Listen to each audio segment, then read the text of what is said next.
o'clock. I am calling this meeting to order. Clerk, call the roll. Councilmember Casarelli. Here. DePena. Here. Graziano. Here. Guadabasco. Here. Muldrow. Here. Velez. Here. Mayor Melham. Here. Okay. Pledge allegiance. I pledge allegiance to the flag of the United States of America and to the republic for which it stands, one nation, under God, indivisible, with liberty and justice for all. Sunshine notice? Pursuant to the requirements of Open Public Meetings Act, Chapter 231, PL 1975, known as the Sunshine Law. Notice of this meeting was published on the Friday, January 9th, 2026 edition of the Star Ledger. The Sunshine Law was complied with by adopting and forwarding to the press, posting it, and filing with the municipal clerk the annual resolution showing the date, time, and place of each meeting. A copy of the annual meeting notice has been posted on the township website and the town bulletin board. Thank you. Before we get into the business portion of our meeting, we do have some proclamations. We'd like to do those early on. So we are going to proceed to item number 5, proclamations presented. Vinny, you want to give a summary as to what we're doing? Yeah, thank you, Mayor. This year, the Nutley Irish Parade is next week on Saturday, March 8th. So as tradition goes, we usually give some proclamations to the honorees right before the parade to draw some attention to the parade, get some Belleville and Nutley people out to watch the parade and honor these great dignitaries. As always, our dear friends in Nutley, the chairwoman is Deirdre Hollywood. As always, as her past predecessor and a good friend of mine, Tom McHenry, they always honor some Belleville people along with the Nutley, so we're very grateful for that, so thank you very much. After we give out these procs, I'm going to ask her to come up and say a little bit about the parade, but let's get down to it. So this year, out of the 5 honorees, 3 are from Belleville, so we actually overtook the Nutley ones this year, so thank you, Deirdre, much appreciated. So we'll start with a good friend of ours, too, Catherine Bennett, 2026 Member of the Year. We could just, I'm gonna read the proclamation real quick. No, stay on the microphone, because you got to talk. Whereas the Nutley Irish American Association proudly honors individuals who exemplify Irish heritage, community service, and dedication. Catherine Bennett, whose mother was born in Dublin, Ireland, and whose father's family hails from County Westmeath and County Cork, has maintained strong ties to her Irish roots and family on both sides of the Atlantic. A graduate of Keene University and Montclair State University, Catherine has devoted over 20 years to educating and mentoring students at St. Philip Preparatory School while serving as a leader in gifted programs, student council, and the National Junior Honor Society. Catherine's dedication to Irish culture includes 12 years as an Irish step dancer with the Peter Smith School of Irish Dance, performing at St. Patrick's Day events and on the stages of Radio City Music Hall and Carnegie Hall. Wow. Oh, wow. She continues to serve her community as a parishioner of Holy Family Church in Nutley, an active member of the Nutley Irish Association, and is a grateful breast cancer survivor. Let's give it up for that. Therefore, be it proclaimed that the Mayor Michael Melham and the Municipal Council of the Township of Belleville proudly recognize Catherine Bennett as the 2026 Member of the Year for her leadership, dedication, and commitment to family, faith, and her Irish heritage. Thank you, Vinny.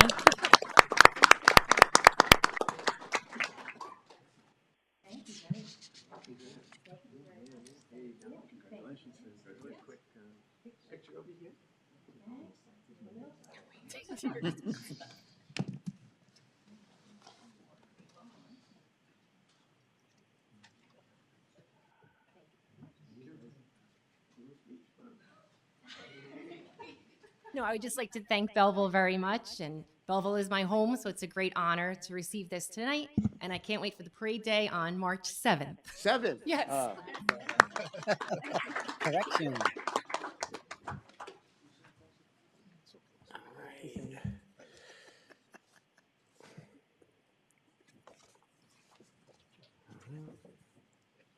All right, next up, we have Brandon Griffith. Another Belleville guy. So, the Nutley Irish American Association proudly recognizes individuals whose service, dedication, and heritage strengthen our community. Brandon Griffith, proud of his Irish roots tracing back to County Dublin, has demonstrated an unwavering commitment to service both to his country and his community. A graduate of Belleville High School and Rutgers University, he served honorably for 12 years in the New Jersey Army National Guard as a helicopter mechanic, crew chief, and flight crew member aboard a Black Hawk helicopter. Let's give him a round of applause for that. After a successful career as a financial planner with Bank of America, Brandon chose to further dedicate himself to public service by joining the Nutley Fire Department in 2021. As one of the first professional firefighters to ride the ambulance in Nutley and now serving as a shift firefighter on Tour 4, Brandon exemplifies compassion and commitment, humbly stating that his favorite part of his job is simply helping people. Now, therefore, be it proclaimed that Mayor Michael Melham and the Municipal Council of the Township of Belleville proudly honors Brandon Griffith as the 2026 Firefighter of the Year.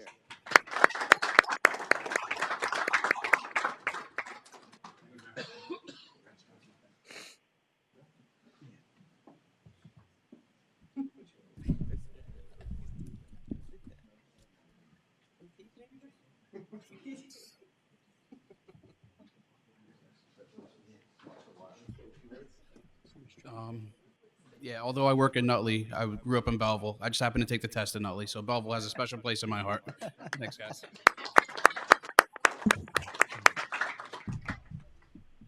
Chief, we got a spot for him, right?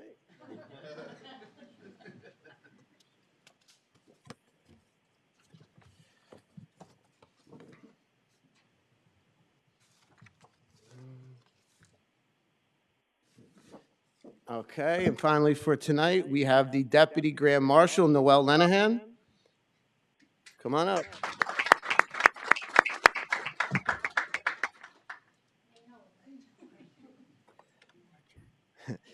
Noel Lenahan, whose Irish roots trace to County Roscommon, Ireland, grew up in Belleville and cherishes lifelong connections to the Morris, McManus, Whalen, and Finn families.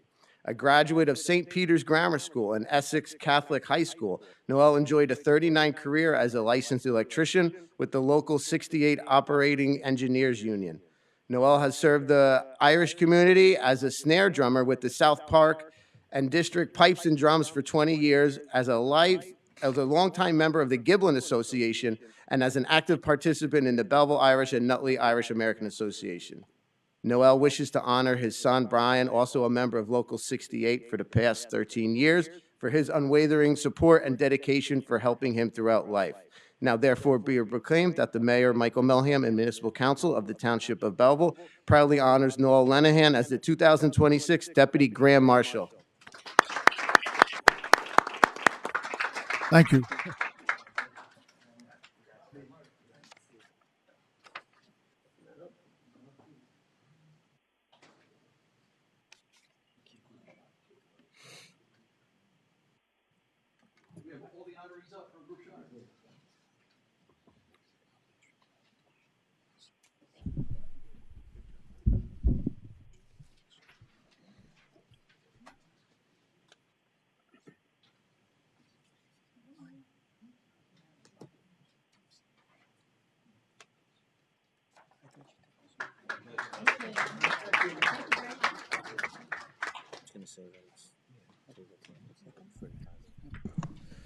Yeah.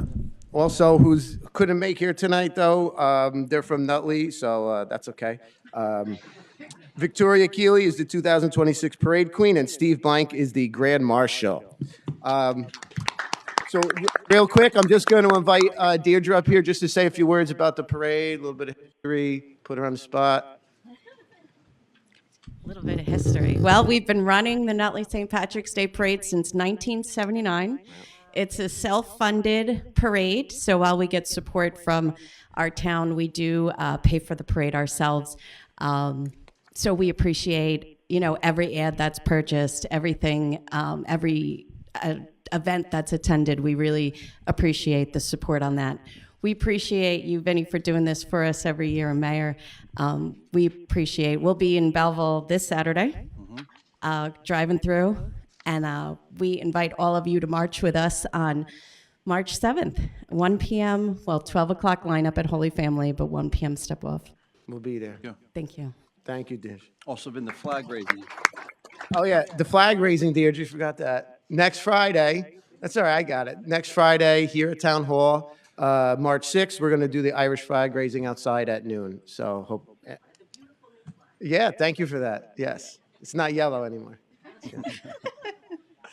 Thank you, Vinny.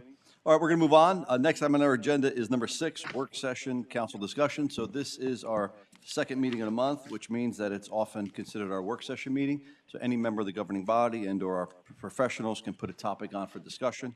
While we are discussing these, please understand this is a conversation in and between us and our invited guests. If you do see something that you're interested in, please do make sure you make a comment during public commenting portion of the meeting. So we do have a bunch on. I can count 6, 8, 10 different items. We try to keep it to under 5 minutes each one. Even at that pace, we're talking an hour. So we are going to try and make this go as fast as possible. The first items on were put on by Councilman Graziano, and he's got 4 items on. Thank you, Mayor. So yeah, Council, I'd like to discuss, this is a continuation of our last meeting we had in the afternoon. I believe we had, since we all approved the meetings in the afternoon, they were under the impression they were going to be emergency meetings.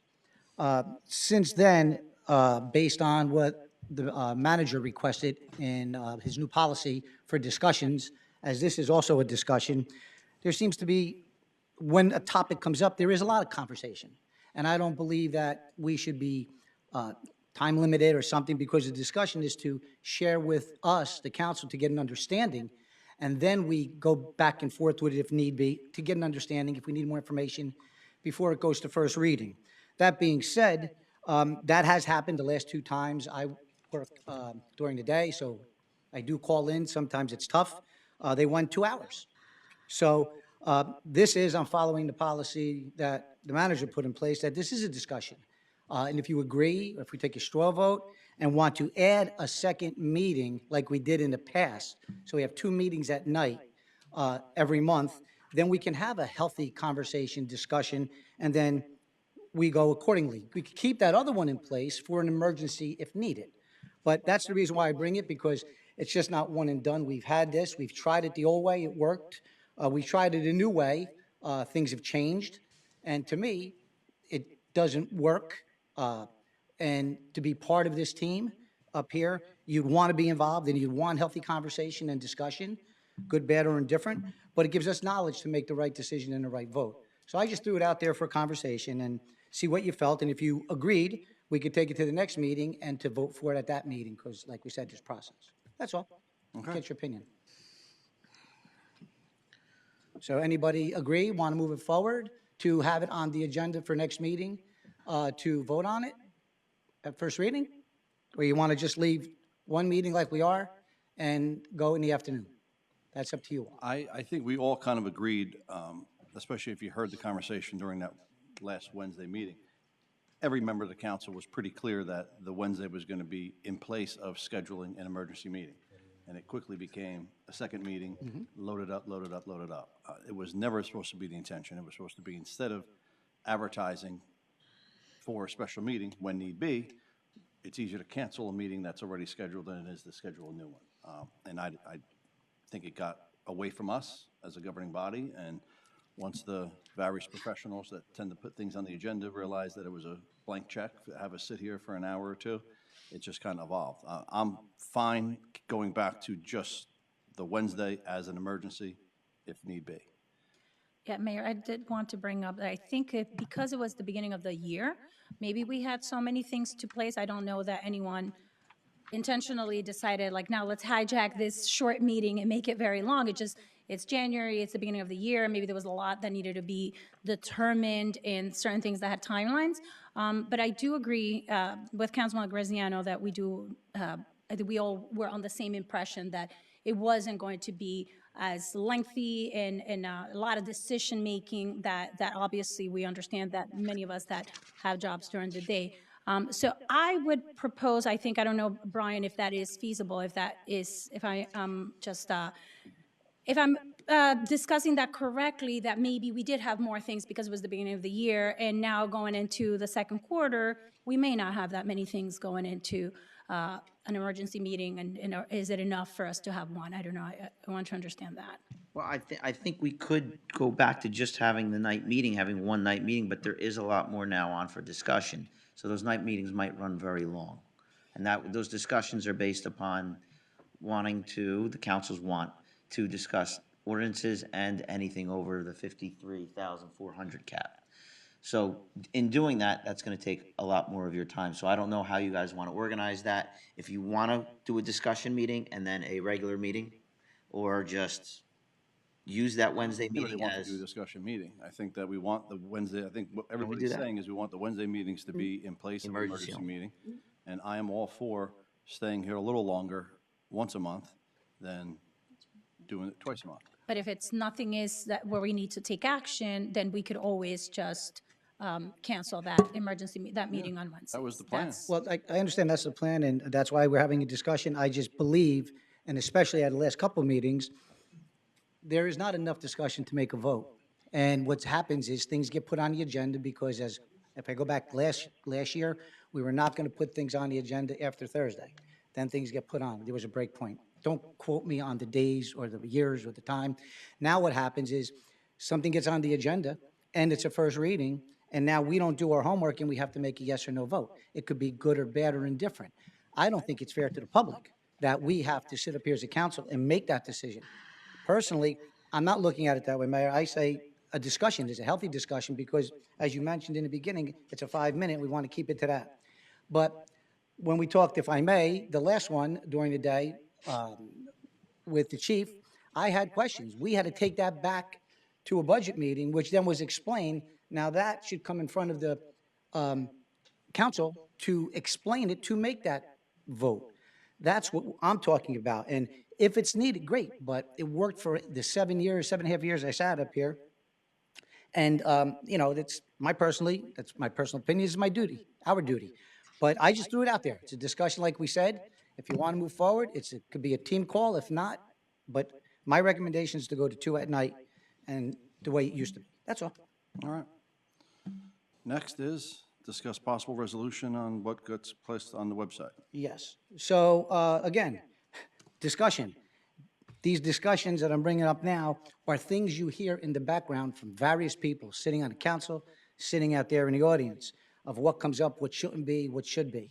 I think we need a policy put in place, or an ordinance put in place, that whatever goes on our website is based on Belleville business. Nothing else but Belleville business.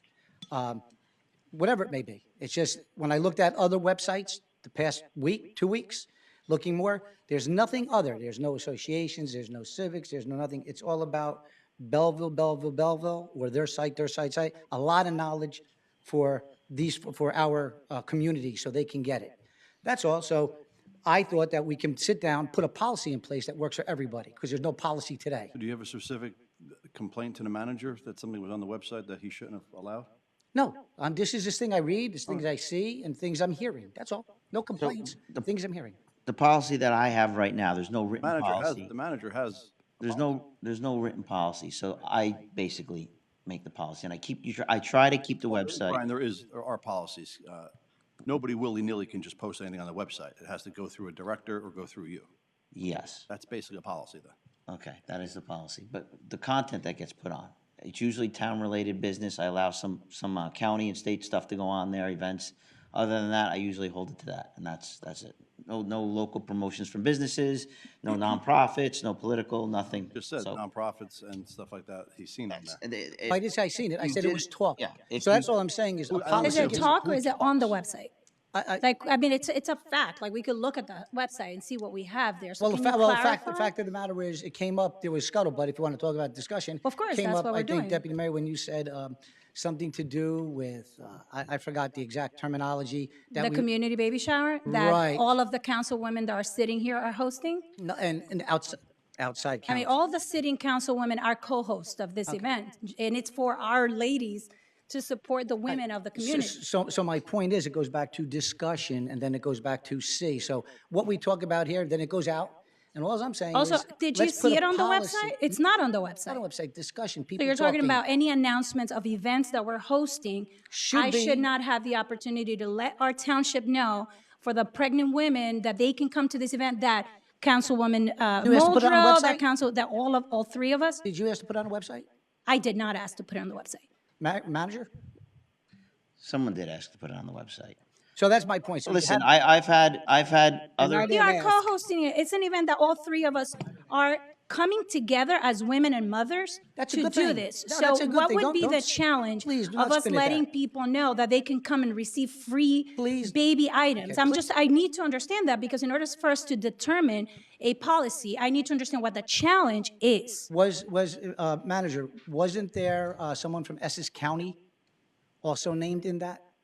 Yes, our senator, our current Right. senator. Right, our current senator. So I'm our just saying. elected So senator if it has to alongside do with us. So if it has to do with Belleville, then it's fine, but the It is- manager should do. So that's why a policy, when you have something written down, nothing can be gray. And that's what I'm talking about, a policy. That's what I'm talking about. So if you go ahead and stipulate, just like you have a TO, you have everything right in writing across the board, what you could and what you can't. And that's what, it's a policy. I don't know what everybody's afraid about putting stuff in writing for, so that's all I'm saying. And We I come did, up- I we come did up with share something. with the manager, and I also shared with our township attorney so he could review from the legal perspective, because I love that.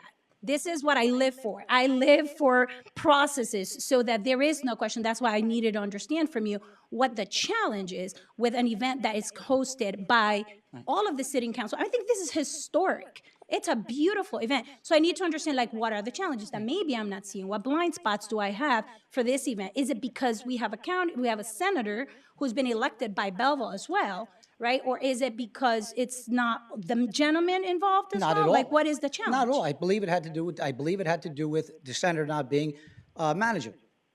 The Why did senator you- not being what? Manager, did you approve this? No, Why? because it wasn't a township event. Okay, so you heard it right from the person who does the okay, policy. So my question is. So what is the challenge then? Right. It's not posted. Make it work. Councilman, it's not posted. Okay, so it worked. So So all you- I'm saying is, I'm not saying worked or didn't work. All I'm saying is you hear it on the backside, and if there's a document Here on and the backside, this policy, is where we talk about these things. Like, it's, you whatever talk we about hear. it, and then you ask to get it done. We That's my asked point. what the policy, what are the processes, and what you're saying is as if this were posted already on the website, and you were requesting to take it down. That's I the didn't ask for a impression question to that take it's. it down, But you and I understand didn't what say I'm saying. those The way words. you I worded said it write a is as policy. if it were No. posted. Do not put words in It my was mouth. never So we posted. don't have a policy, but we are If in we're not posting it, because the policy we- was don't post it. but So we want whether it is written or policy not. to allow it though, right? We want I something would to allow it. absolutely. I Okay, think so maybe it's- can our attorney and If the you- manager work if on you a do policy that allows Send stuff like them that? so that they can review it and see what are the options are. So here's my part in this. I do get requests across the board from businesses and other local nonprofits that also would like to post on the website.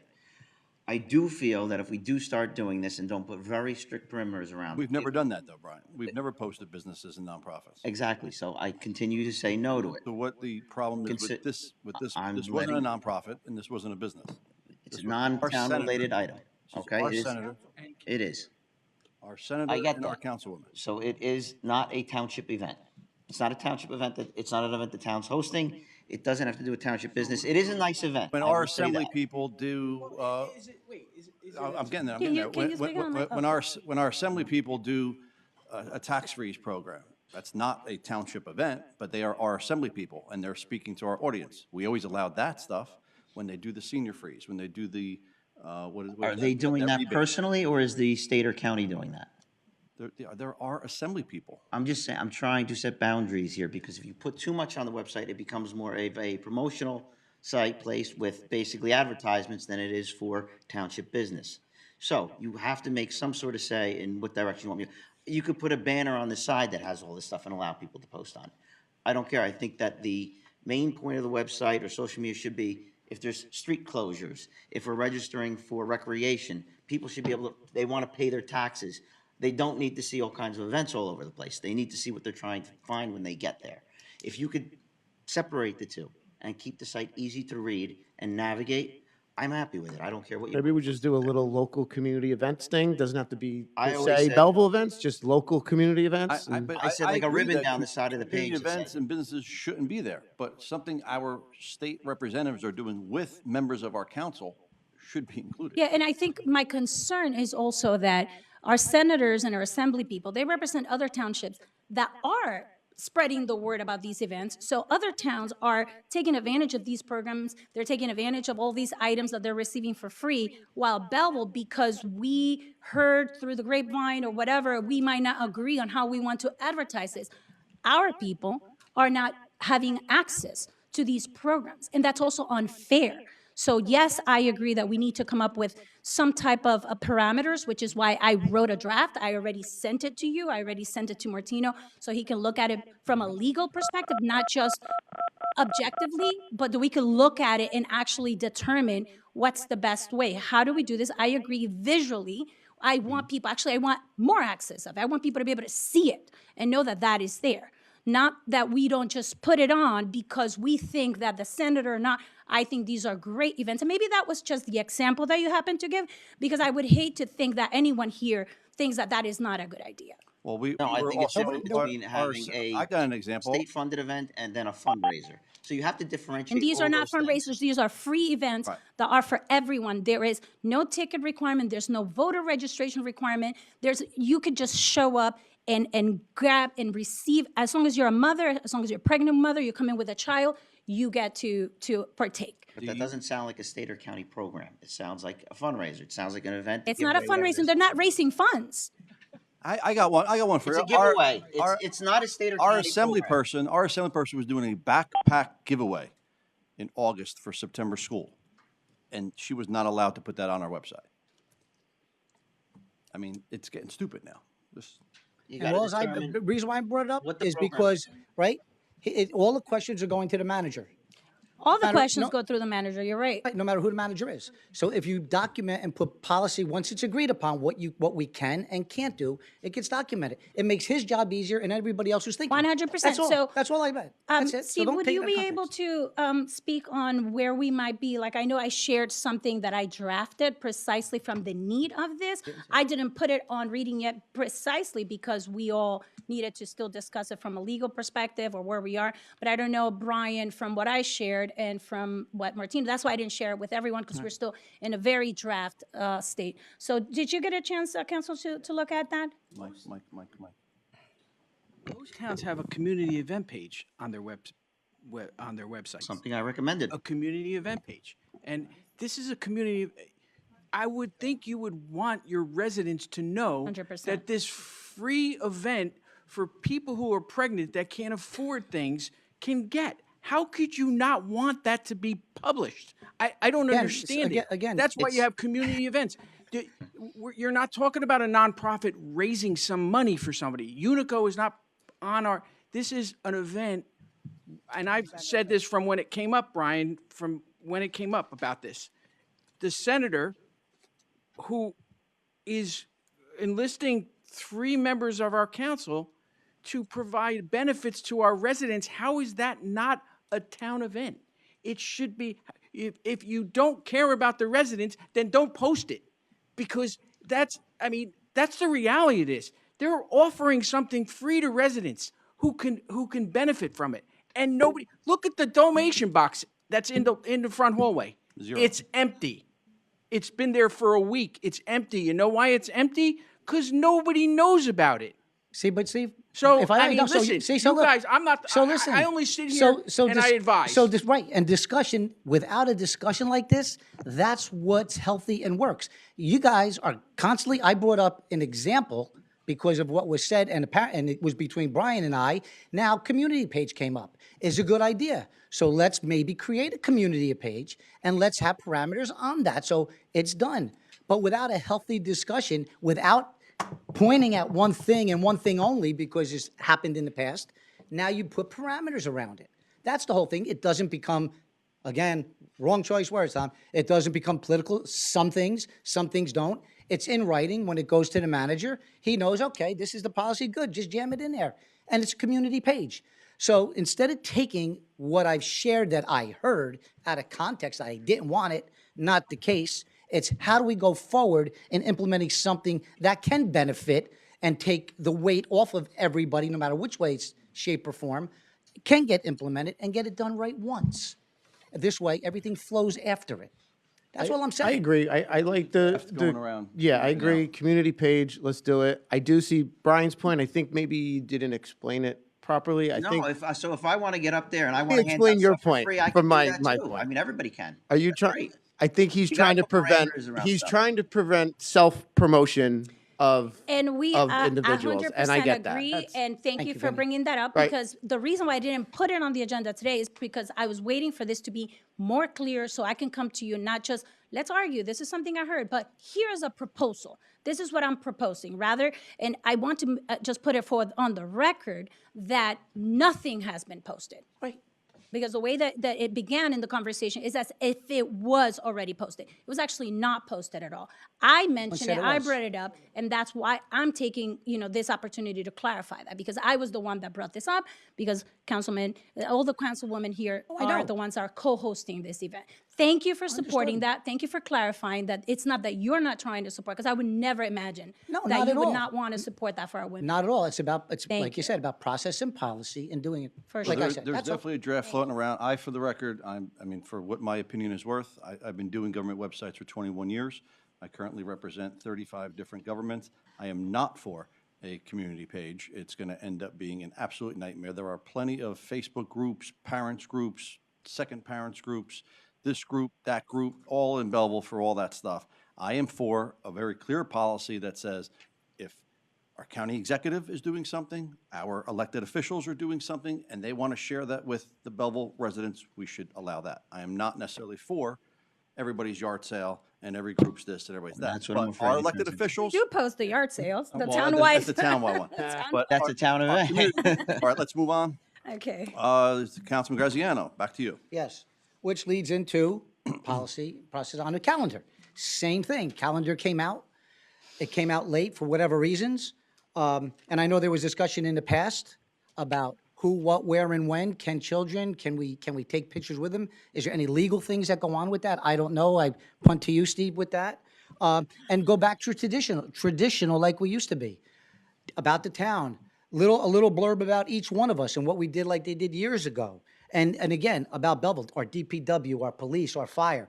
Take the pages and make it about the community, them. And don't get me wrong, the events, however you do it, but I don't know the legality with children taking pictures without approvals. I don't know even if that even exists. Doesn't, they're in public domain. Okay, so, thank you. But I'm looking at the same thing because, again, take the politics out of it, the political thing, and say, oh, too many of this, not enough of that, him, her, me, whatever, but let's make it more community events are community events, I get it, there. But take the politics out of it, my point. That's all. I am going to agree with Councilman Graziano. I think the police, the fire prevention month should be pictures of the fire department, the police department, our DPW code. There's enough people in this building that should be recognized and not 9,000 pictures. I personally did not submit any. I didn't either. Neither did. I happen to get in some. I don't put pictures on Facebook everywhere I go. I'm everywhere anyway. I know I'm everywhere. We can have a page of summer concerts and the kids, but give it back to the people working the township. All of that is up to the discretion of the manager, who does do the layout and does approve the layout. So if he wants to do that, that's within his purview. But I'm can fine we- with it. I'm okay with that. I think that looks better than 4,000 pictures on one page. Well, Do we- it didn't- do- it Agreed. didn't You have can't to even be see half the 4,000 people on it. need I to- would love to have something like Essex County does when our students, we have some type of art competition with all of our, maybe I'll put that so our children can do something for January, February, and then we can just choose a winner. I would love something like Just to that. be clear, it didn't have to look ridiculous with 4,000 pages, but that's what he approved. So you can't create the environment where it looks ridiculous and then say it looks ridiculous. That's on the And I'm not manager. saying, He's the one that did it. and I'm not saying he 9,000 did or, pictures. I'm not saying who did or They're there didn't. anyway. No, That I'm was saying like who the did it. third iteration that they sent to me. It had to get done. Thank you. That's why I'm saying we should have something in there that documents what we could and can't do. That's all. All right. That's all that Next, is. moving on. We're way past our 5-minute. Yes. And then the last thing is this is the team's call. So last week, if you remember, we did a little different, and this is total discussion. This is all with respect to our attorney. We came in, I think it was myself and somebody came in through Teams, okay? It was clear, I heard some good feedback, that the sound going out was fine, good, but there may be some concerns about the number, and if you could have, your face on it, your face on there. But I just wanted to clarify that in Teams, like an analog circuit like you call here, 450-0294, it's a number. And if you publish the number in our published website, they'll come in through Teams. You don't have to have faces, but the monitor, which sits right here, can manage the individuals. They can raise their hand out there if you want it. You can hear them talk. You can have a nice dialogue back and forth. And then it also can get recorded if you wanted to get it recorded instead of over here. So I know there may be concerns or some questions if we can use Teams for that aspect. I don't know, Steve. That's why I wanted to have this discussion here. So, is that legal? That's right. You could use it as long as the public has the opportunity to use it as well. So whatever you provide mayor and council, option for mayor and council, you have to provide it to the public as well. If you're talking about just using a Teams phone number, I know Zoom too has just phone numbers. You don't need to have, you can have a Zoom call or a Teams call without a video conference, without a, virtual meeting, not a virtual meeting, but we saw that during COVID and it just didn't work. But I'm all fine with the technology. My issue is it's been 6 years. We can't get the telephone line to work. We think that we're going to skip the telephone now and pipe people in through Teams. I mean, and it also has to be published we the way can't you're get going the to. telephone right. Well, I'm the just telephone, not quite sure well, that the we're gonna get telephone, Teams. if you remember the telephone piece, we did have the one, then Councilman Rovell at the time wanted a second one, so the manager didn't put it in, had all the feedback, so we went crazy. And it was always that confrontation that we tried to jam it into one, hence problems. Now, Still don't have it Teams- right. We had echo last meeting. Right. I was on the other side. It sounded really good to me. You watched the playback, there's Yeah, echo. it sounded really good to me. So if we could go down that road before implementing, putting the cart before the horse, we can test it, and see if that works better for everybody. That's why I brought up for We still discussion. can't get to plug in and get a presentation on the screen, so. Well, that's actually part of why you got the feedback, because he had to stick the microphone next to it, because that presentation. Let's solve the current problems. And it was tested, before right? we go create new ones. If That's all we I can said. get the presentations going, we'll test that next and we'll report back if we can. But get that was working on tested. That was tested when we first had this all done, and everything But it worked fine. didn't work. Yeah. Let's get it to function Okay. continuously, and then maybe we can bring it back and. That's also, if everybody agrees, if that all works functionally I fine, think we that'd can be use great Teams if it again. works. Okay, good. That's all. Thank you. Next, Councilman Velez. Thank you, Mayor. So, Brian, I just wanted to get, I know because we've had multiple delays over the years, is there a solid expectation, like a month, that, residents in the Fairway area can expect that Fairway Park can open? And I'm just saying it because there have been multiple delays. I know, again, it's been, a long process. Is there any way we can get some solid expectation of when the park should open? Just a solid expectation. So the park is 99% done. The only thing that they're waiting on is the striping of the parking lot and the top coat and striping for the basketball courts. They obviously can't do that because there's about 3 feet of snow piled on top of it. But we hope that as soon as the snow melts and we get some drier, warmer weather, we can finish the top coats and open the park. Everything else is done. Everything else, the fences are up. The mound for the dedication is there. We're just waiting on the family for the dedication. The gardens in, the courts are up, the dog park's in, everything's ready to go. 99% done. 99%. Okay.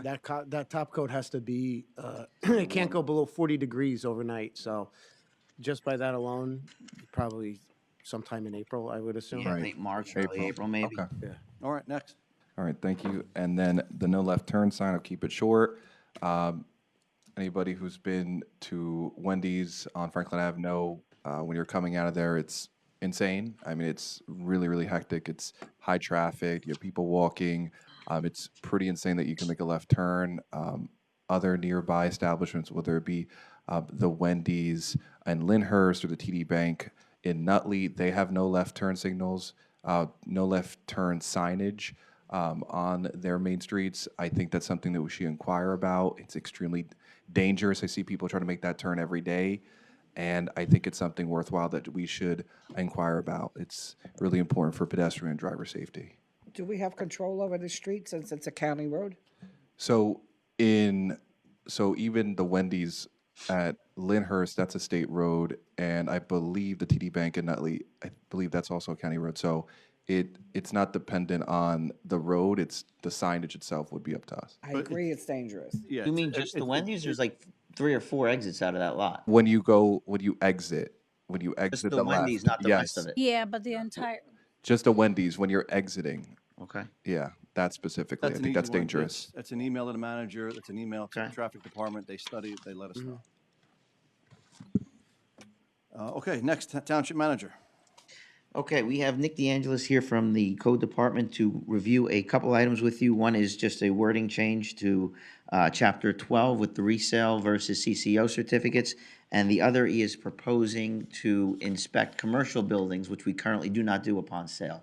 He'll go into the details about it. So the change to our existing ordinance, numbers 2672 and 2979, under Chapter 12, Building and Housing. 2672? Building and Housing, Chapter 12, 16.2. So what we do is we use a continuing certificate of occupancy when someone sells a house here in Belleville. Back in the summer of 22, the DCA, or their communicator, volume 34, number 2, specifically told us or told townships, you cannot use anything with the term of continuing certificate of occupancy or certificate of occupancy posted. You can't do that. So it's against DCA rules, against the state. What year is that? It's the summer of 2022 communicator, volume 34, communicator number 2. They suggest we change our ordinances to reflect resale certificate, new tenant certificate, rental certificate. And we could kind of come up with any verbiage we want, but we can't use certificate of occupancy in the wording, Okay. which we do. So you guys will make that recommendation to us? Yes. We also, I'm recommending that we create an ordinance for the resale or sale of a commercial building. If you sell a house here in Belleville, 1, 2 family house, anything we sell in Belleville, we do, again, a continuing certificate occupancy. We could change it to resale certificate for a commercial building. We have nothing that we do for a commercial building. The reason why I'm suggesting we do it, at that point in time, we could pick up illegal businesses that are operating out of a building. We could catch any interior work or anything that's done without permits over the years that we don't know. And then we could also check the building out for structural deficiencies or any other problems with zoning that we just don't get. The only time we get to inspect a commercial building is when a new tenant comes in, and at that point in time, if a new tenant comes in, the building's been sold, the old owners are out of town, and we have a new tenant that's stuck handling. That has happened a few times recently, and it's kind of unfair to the tenant. Nick, I'm for that, but do we have enough staff to do all the commercial sales, or would we have to? I believe so. I believe we can fit it in because Okay. we, like I said, most of the time when a commercial building sells, a new tenant comes in and we do an inspection for the tenant, but, so we just incorporate doing, And there's only 1/10 of the, right, 10% of the taxes in town are commercial buildings, the rest are residential, so. yeah, we don't, I don't know how many commercial buildings are sold in the, on a yearly Yeah, basis, but it's yeah. very few. And We it's few. We can Okay. handle it without any extra staffing in my department. Cool. Okay. Okay. Are we okay moving forward on that? Yeah. With that, go but ahead. I You have a guys will work together on that. I have a question. I have something, Brian, I don't know if it is through the mayor, if that's okay. It's about, I sent Brian an email a couple weeks ago to you about rent roster. You did. And I was just wondering when I'm going to get a handle on 25 and 26, because I'm just saying, I want to see how many tenants are in each one of the buildings, because we also, if it's pilot, we also get our money on that. I want to checks and balances type of thing. We are, and So- we've been working on it. The rent rosters do come in slowly throughout the year, but we are working on 25s, which, Really? since 26 just started. So The problem is some of the information requested, we don't have, we can't get. I don't even know if it's legal for some of the information. And I did, and I responded to Brian, I told him that was okay, give me what you have. Yeah. And I just thought that, I thought there was a statute that by every year, it's annually, it had to be done based on, They do. We send out mailers, okay. as you know, getting compliance for anything from some of the building owners Gotta in put town that is hammer very down. difficult. Gotta put that hammer down. We're trying. I know. I will be able by the end of the month to have some type of report for you. Thank you. Thank you. All right, next. C. C Thank you. is. Great job. C is tabled for the time being, so we'll move on to D, if that's okay. That's very much okay. D is CME and Millennium Grant Writers are here to discuss the grandstands project and where we're at and where we're going. We need some feedback from the council to push through the next steps since it does require some spending. So they're going to go over costs associated with that, what work is actually going to get done at this phase, and what the grant organization is requiring us to have prepared in order to apply for supplemental funding that we need to do the work.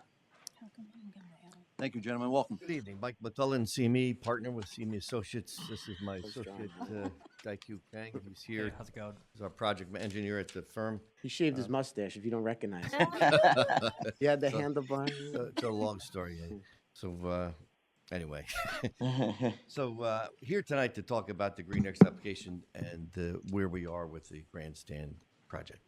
As you may know, we've studied this since about last year. We're authorized to do an analysis, and we've come up with a recommendation of improvements. We believe that the committee that the township has designated is on board with those things, and those basically include adding ADA compliant seating areas, ADA compliant restrooms, structural improvements to the grandstand. It is in pretty good shape considering the age of the structure, but there are some things that are necessary to be done. Some pavement below the stadium, create an office with storage for 4 park rangers, some cosmetic upgrades to the weight room, upgrades to the football locker room, new doors and ADA door hardware, concession stand renovations, and restoration of the building exterior. Those total are approximately $10.5 million.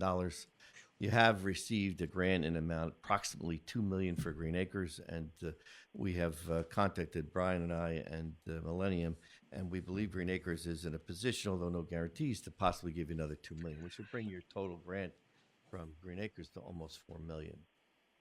The total cost for the project, obviously at 10.5, is going to be difficult to make. So we were asked to take a look at what could be done within the range of the Green Acres funding, and those are the first 4, which would be the ADA compliant seating area. And this is, and I'm sorry about the public, we had some problems with the presentation tonight. Eric, why don't you turn around so the public can see it also? And you folks have plans in front of you, okay? The second page is what we're looking at here. And basically, the ADA seating is right here. So that seating area is really right in here between the 2 tunnels.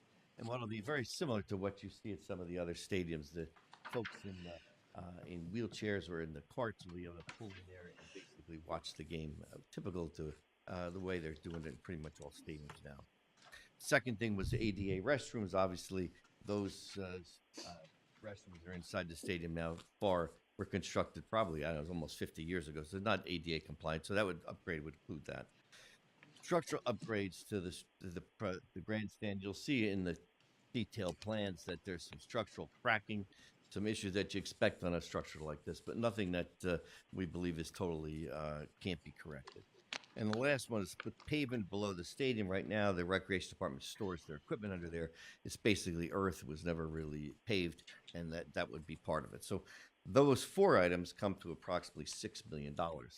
Leaving you still approximately $2 million short for the project, assuming Green Acres give you the other $2 million. So you'd have approximately $4 million from the state, assuming you get the grant this time, and then you need come up with another $2 million. We can't recommend that you do one without the other. Let me explain that.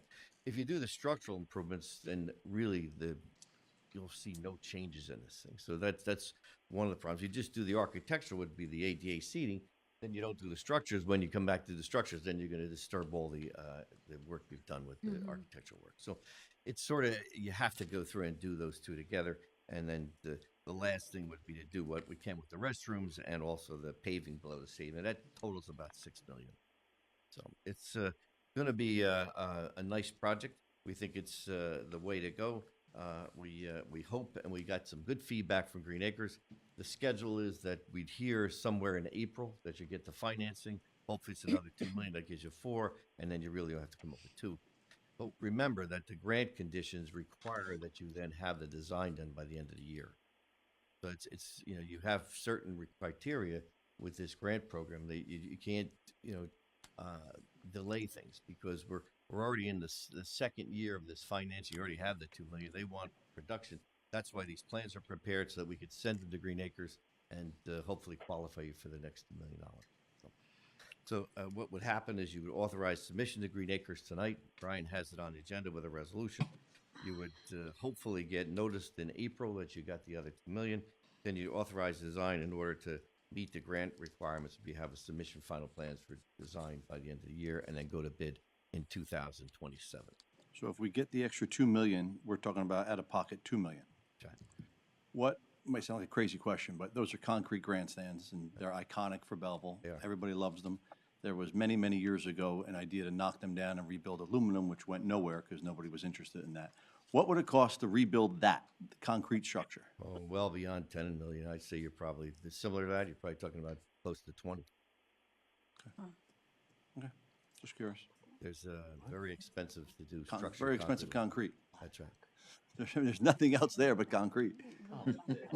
The way And to knock down and put up metal bleachers, just as much money? for those many seats, you'd be surprised how many people can sit. I think their architect is like 1,000 people. I mean, you're talking about a very expensive project. And the new bleachers are very nice, but not like this. There's a certain charm to Graduated this. here in 82. And no, it's iconic. It's iconic. So I have a good agree. question. So to move forward, is there any cost to go to the next phase? Yeah, there's going to be design costs for the architect and our firm, And do we know what those costs are? between $300,000 and $350,000. So you would be looking for us to vote on $350,000 tonight.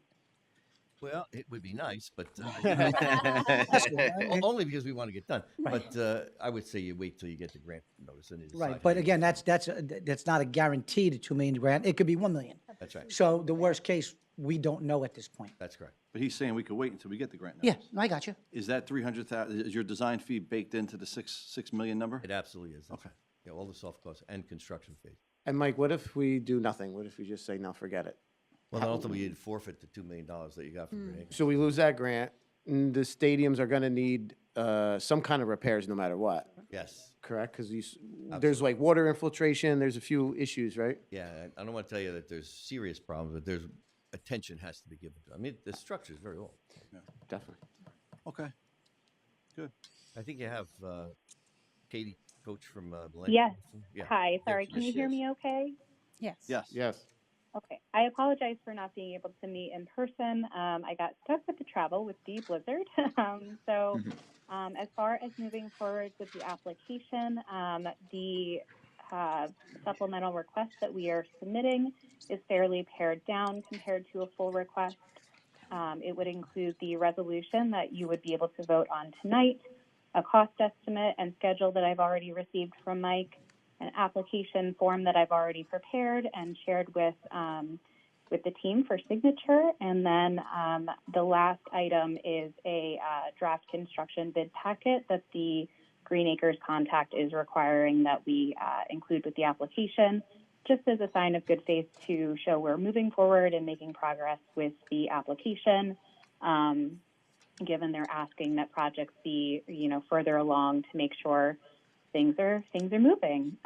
So as Mike alluded to, we've already received some funding toward the project. So this request is for the balance. Obviously, as we've discussed, a match is not technically required. We are submitting for the full balance of the the remainder after the grant from the total balance of the request, and a request of amount $3,800,000 and some change.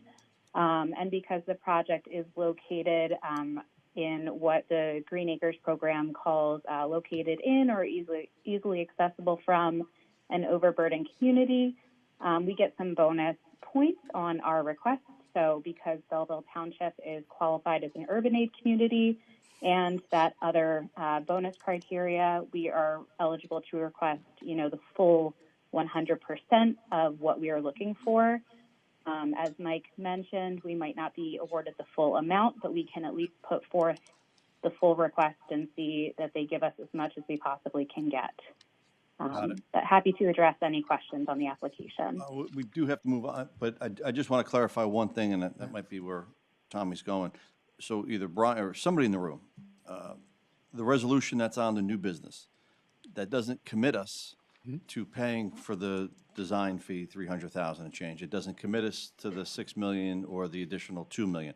All this new business resolution does is allow us to make the request to the state for the additional funding.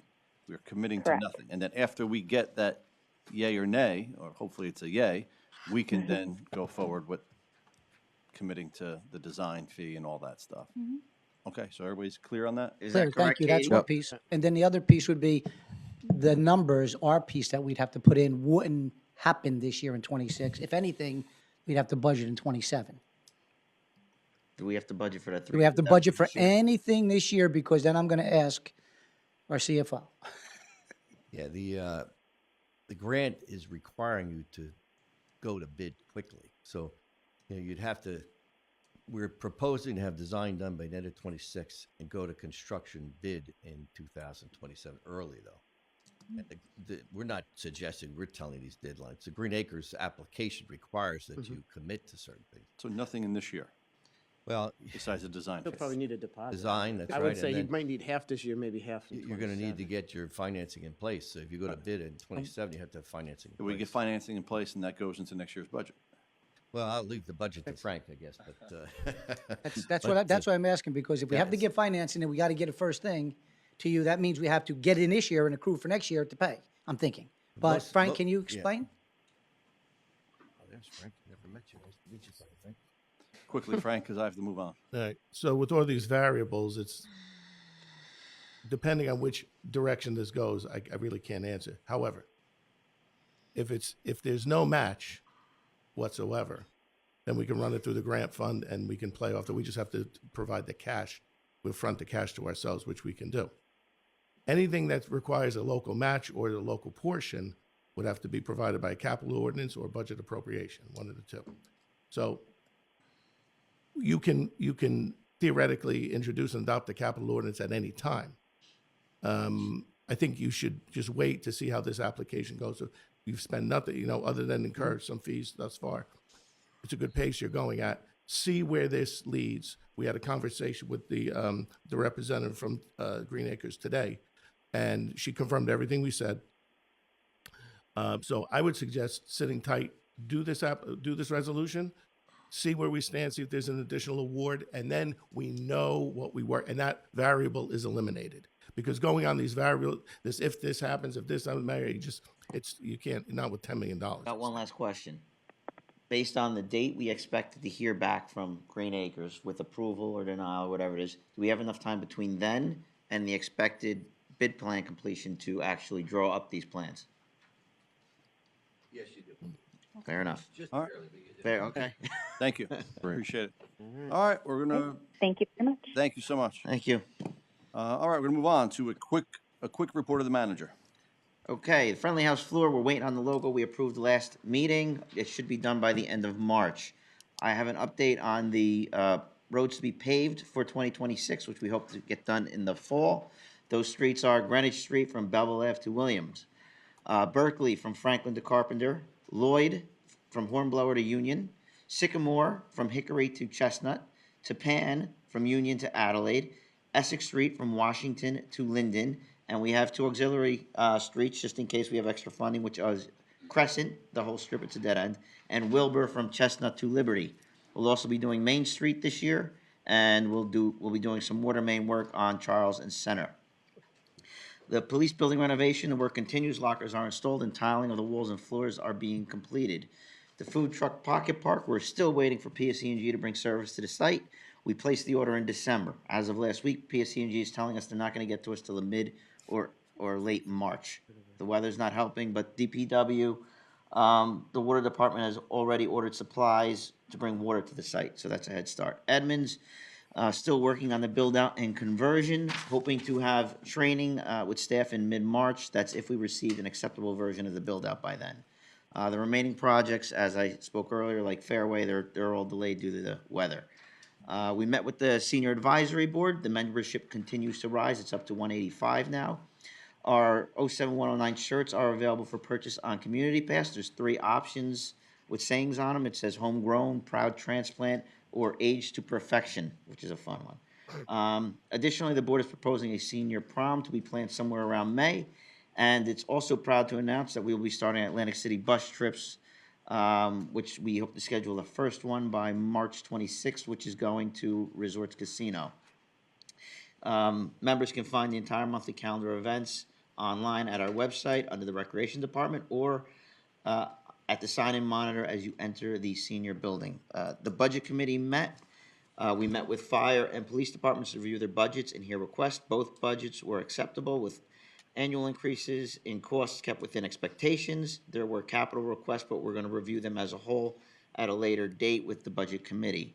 The Redevelopment Committee met briefly yesterday to discuss the termination of the 91 Terry Street Financial Agreement, which is on for final reading tonight. The Township Redevelopment Attorney and the developer's attorneys have been in discussion, and there may be a resolution to get the project moving and completed in a timely fashion. This project's been delayed for, 8 years, 6 years, something along those lines. Due to the weather, we couldn't meet before tonight's meeting, so the redevelopment committee was asking if the council table the final vote on this until the next night council meeting in March. In the meantime, we're going to pull that meeting together, which is going to include our internal teams and the developer itself to make sure that they have all their finances in place, that they can actually do what they say they're going to do. The grant committee has a resolution on tonight, but we already just discussed that. That's for the grandstands. And I have only one other thing regarding the snow yesterday. We had a tough snowstorm this weekend. The DPW teams were out for over 72 hours straight, dealing with around 23 inches of snow that was dropped on us. By yesterday at 3 p.m., 95% of the township was plowed at least 3 times. The biggest problem we continue to have is people throwing snow back into the street after the plows pass by. And of course, cars parked in the street because we just can't get curb to curb. Otherwise, a few hiccups. The DPW, our police, and fire all did great jobs. But unfortunately, from what I hear in the forecast, it's not over. There's more coming. Any questions for the manager quickly? No, good. Okay, moving on. Next item on the agenda is the report of the mayor. Got a quick one.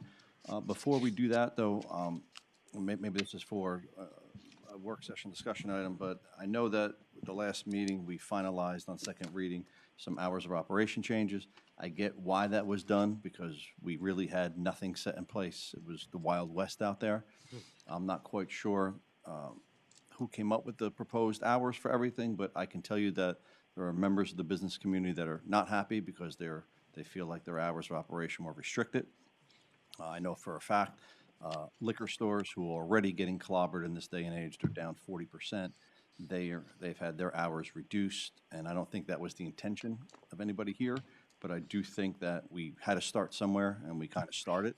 I've had a conversation with the manager about that, and initially we thought we were just going to kind of let it go and see how it plays out, but I will say that there are members of not only just that community, but other business owners and organizations that have reached out to me directly, want to know why the council chose to restrict their hours of operation. I explained to them that we had nothing really on the books. We needed to get some kind of parameters, but I do think it's going to have to be edited here or there as we go forward. So that being said, upcoming events.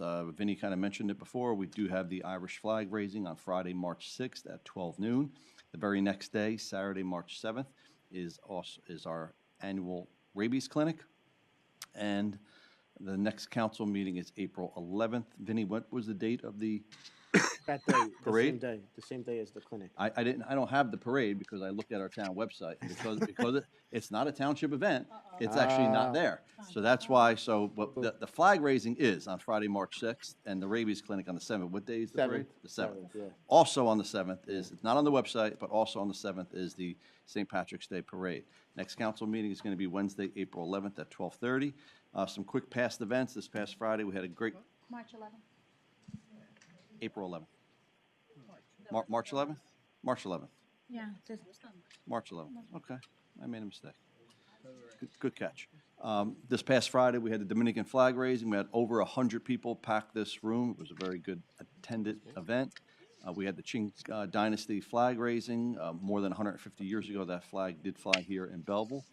February is Black History Month. I do have some social media posts about that, and there are 2 different posters that are outside the mayor's office that talk about our deep and rich Black history here in Belleville. The library is also hosting not 1 but 2 different events for Black history. Last, Brian, the manager, mentioned it, but I want to commend DPW, police, and fire, the great response we had. I've been telling people for 2 days now, more than 20 inches of snow fell here. It was the worst blizzard since 1996. We had guys work around the clock. Trucks, equipment were taxed. The staff was taxed. Our OEM team was taxed. We had a Saturday 5:30 meeting that went about an hour. That meeting ended with the words Godspeed because we knew what was coming to us. And again, DPW with the manpower and the equipment that they have. I was out early yesterday morning. We had blacktop. Main roads are blacktop, side streets are blacktop. Unfortunately, people then start to dig out and throw everything in the middle of the street. And then Bobby and I get the complaints that my road was never hit. Good thing about that is this council has invested in technology. Every single one of our snow plows and salters are GPS. Every single time somebody says, I haven't seen a plow in 2 days, I text Bobby. Bobby gives us the report. We prove to people that a plow went down their street 6 times in 24 hours. And they say, oh, okay. So it does happen, but again, short of flamethrowers, there's nothing else we can do to get rid of the snow when we were already dealing with snow from before. And as the manager mentioned, we do have more snow in the forecast on Wednesday, small storm, and we have a larger storm heading our way for the weekend. That's it. That concludes my mayor's report. So let's move on. Next item on the agenda is the approval of minutes. None to report at the moment. We're still waiting for Mr. Arce to complete the minutes. And for the February, we're currently working on them. Okay, communications.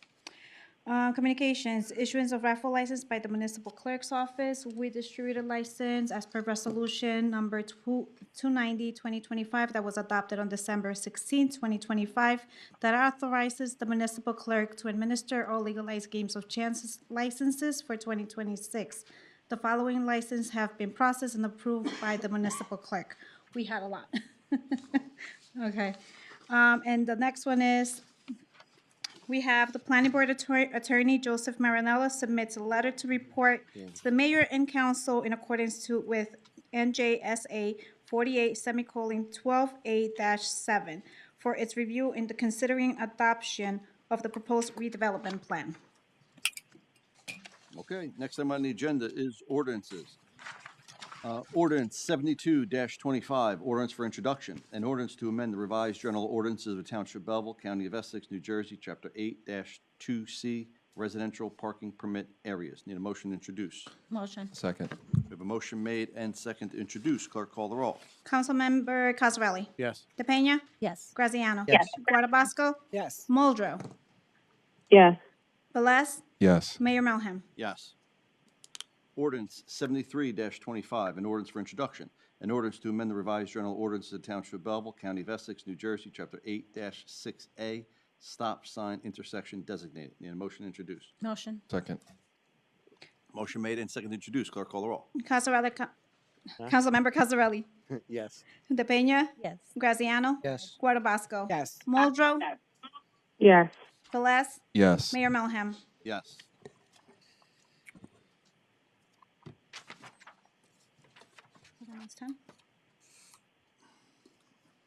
Ordinance. I'm sorry, you might be confused. There's, let me just explain. Ordinance 72-25 and ordinance 72-20, I'm sorry, 73-25 was initially introduced back in December, and no one ever put it back on the agenda for final adoption. So we put it back on introduction, but this was discussed and everything all over. But it's We been didn't over need- 2 months. We didn't need it to be done, be introduction, right? We could have just. It's been over 2 months, so I was, All right. yeah. Automatically. All right, now I'm no longer confused why the next item is 10-26. Yes. 10-26, an ordinance for introduction, an ordinance to amend the revised general ordinance of the Township of Belleville, New Jersey, Chapter 8-16, entitled Handicap Parking Spaces. Need a motion to introduce. Second. Motion made and second to introduce. Clerk, call the roll. Councilmember Cosarelli? Yes. DePena? Yes. Graziano? Yes. Guardabasco? Yes. Muldrow? Yes. Velez? Yes. Mayor Melham? Yes. Ordinance 11-26, an ordinance for introduction, an ordinance amending Chapter 40 entitled Fees. Need a motion to introduce. Motion. Second. Motion made and second to introduce. Clerk, call the roll. Councilmember Cosarelli? Yes. DePena? Yes. Graziano? Yes. Guardabasco? Yes. Muldrow? Yes. Velez? Yes. Mayor Melham? Yes. Ordinance 12-26, an ordinance of the mayor and council of the Township of Belleville, County of Essex, New Jersey, amending the Belleville Township Code relating to the tax abatement program pursuant to the 5-year exemption and abatement law, NJSA 40A:21-1. Need a motion to introduce. Motion. Second. Motion made and second to introduce. Clerk, call the roll. Councilmember Cosarelli? Yes. DePena? Yes. Muldrow? Yes. Graziano? Yes. Guardabasco? Yes. Velez? Yes. Mayor Melham? Yes. Ordinance for public hearing and second and final reading. Ordinance 01-26.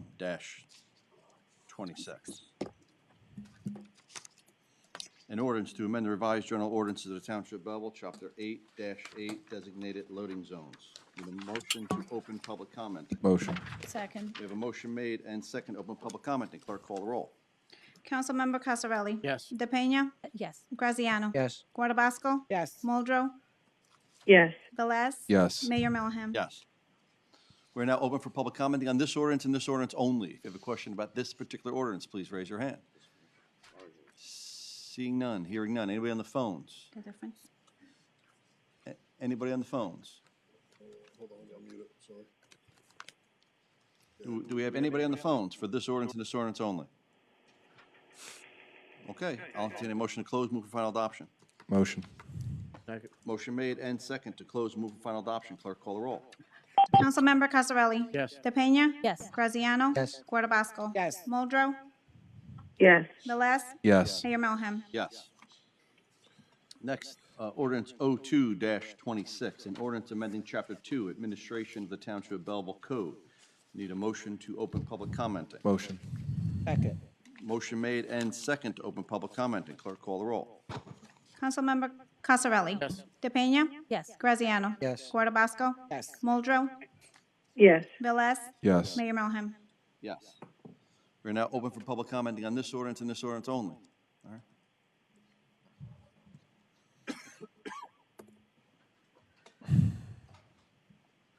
Mario Charles, 95 Bell Street. Can you just tell me what you're amending here? If you read it, it doesn't tell me anything, so can you explain that to me? That's why the ordinances are published outside. I didn't have time. I'm too Okay. busy digging my car out. Jackie, when are those ordinances? Unless you want to send When somebody are to those dig my ordinances that are car on out. for second reading published? Yes. They're published, and when are they on the, out there? And how long has this been pending? Since the first reading, correct? Yes. Okay. And is it published when it's on the bulletin board outside, when it's They are first published, reading? yes. They are published. And at the request, a resident can actually email you, and you'll send a one that was actually on Correct. first reading, correct? Yes. Okay, thank you. Well, I didn't see this agenda till today, so, but whatever you It's a amended. second reading. I- It was on the last agenda. I know, but you don't have to argue with me. Listen, all I'm doing is asking you, what are you amending? That's all I ask. Well, the purpose of the I know, but discussion. if this is purpose of posted on the hearing- website like 3 years ago, everything used to The be purpose posted. of the I could hearing read is. it and I wouldn't have to be The up purpose of the here. hearing is not for the ordinance to be read to you. It's for you to make comments on the ordinance, which is on second reading So you- published twice So you're- and hanging in the hallway. You're refusing to tell me what this is. I'm So not refusing anything. we're deleting purchasing, and we are adding personnel. What kind of personnel? Brian? Yeah, So that was, we are moving certain people around to departments. Purchasing will be done out of finance. The personnel director, which we already have, will be out of the manager's office where it should be. And we are creating a director of community development, which is the code department. That is a stipend. Is that a new position? It's a stipend that will be occupied. Stipend, okay. Yeah. Say what was so difficult about Yeah. that? Thank you. Anybody else in public commenting on this ordinance and this ordinance only? Anybody on the phones for this ordinance and this ordinance only? Anybody on the phones for this ordinance and this ordinance only? Hearing none, seeing none. Entertain a motion to close, move for final adoption. Nope. Second. We have a motion made and second to close, move for final adoption. Clerk, call the roll. Councilmember Cosarelli? DePena? Yes. Graziano? Yes. Guardabasco? Muldrow? Yes. Velez? Yes. Mayor Melham? Yes. Ordinance 03-26, an ordinance fixing personnel positions, salaries, wages, and compensation amounts and rates. Need a motion to open public commenting. Motion. Second. Motion made and second, open public commenting. Clerk, call the roll. Councilmember Cosarelli? Yes. DePena? Yes. Graziano? Yes. Guardabasco? Yes. Muldrow? Yes. Velez? Yes. Mayor Melham? Yes. We're now open for public commenting on this ordinance and this ordinance only. Mario? Same question as before. I believe, looking for my highlights, the changes that we have here are changes to the municipal clerk salary, which is a reduction of the low and a reduction of the high, I believe. We have the director for the community development stipend, which is $25,000. And we have a highlight there for the construction official. I'm not sure. That just removed zoning officer out of the title. That's all Remove the it did. zoning officer, the title, salary stays the same. And as long as I'm not being unhighlighted something, that should be it. But you never know. You answered my question. Thank you. Is there any other highlights that I missed? No? Sure. All right, need a motion to close and move. Anybody on the phones? Is there anybody on the phones at all besides Councilwoman Muldrow? Okay. Entertain a motion to close, move for final adoption. Motion. Second. Motion made and second to close and move for final adoption. Clerk, call the roll. Councilmember Cosarelli? Yes. DePena? Yes. Graziano? Yes. Guardabasco? Yes. Muldrow? Yes. Velez? Yes. Mayor Melham? Yes. Ordinance 04-26, an ordinance to amend Chapter 12, Section 12 of the Township of Belleville entitled Rent Leveling Board. Need a motion to introduce need a motion to open public comment. Motion. Second. Motion made and second to open public comment. Clerk, call the roll. Councilmember Cosarelli? Yes. DePena? Yes. Graziano? Yes. Guardabasco? Muldrow? Yes. Velez? Yes. Mayor Melham? Yes, we're now open for public commenting on this ordinance and this ordinance only. Anybody on the phones for this ordinance? Anybody on the phones for this ordinance? Okay, need a motion to close, move for final adoption. Motion. Second. Motion made and second to close, move for final adoption. Clerk, call the roll. Councilmember Cosarelli? Yes. DePena? Yes. Graziano? Yes. Guardabasco? Yes. Muldrow? Yes. Velez? Yes. Mayor Melham? No. Ordinance 05-26, an ordinance of the Township of Belleville authorizing the approving and the termination of the redevelopment agreement and the financial agreement between the Township of Belleville and 91 Terran Street Urban Renewal. Yeah, I got it. So do we want to do public hearing or no? Public hearing? We'd rather not? No. Okay. No? Okay, I make a Okay. motion. We have a motion on the floor to table and a second. Just have, when it comes up again, if it comes up again, you'll have to. Have public hearing. Okay. Got that? Which one's for this? 0426? 0526. 0526? 526. 05-26. So there's a motion to table and a second. Clerk, call the roll. Councilmember Cosarelli? Yes. DePena? Yes. Graziano? Yes. Guardabasco? Yes. Muldrow? Yes. Velez? Yes. Mayor Melham? Yes, the table. Okay. Ordinance 06-26, an ordinance of the Township of Belleville approving amendments to the development fee regulations of the Affordable Housing Ordinance and of the Township of Belleville in accordance with the Township's fourth round of affordable housing obligations. Need a motion to open public commenting. Motion. Second. Motion made and second, open public commenting. Clerk, call the roll. Councilmember Cosarelli? Yes. DePena? Yes. Graziano? Yes. Guardabasco? Yes. Muldrow? Yes. Velez? Yes. Mayor Melham? Yes. We're now open for public commenting on this ordinance and this ordinance only. Sir?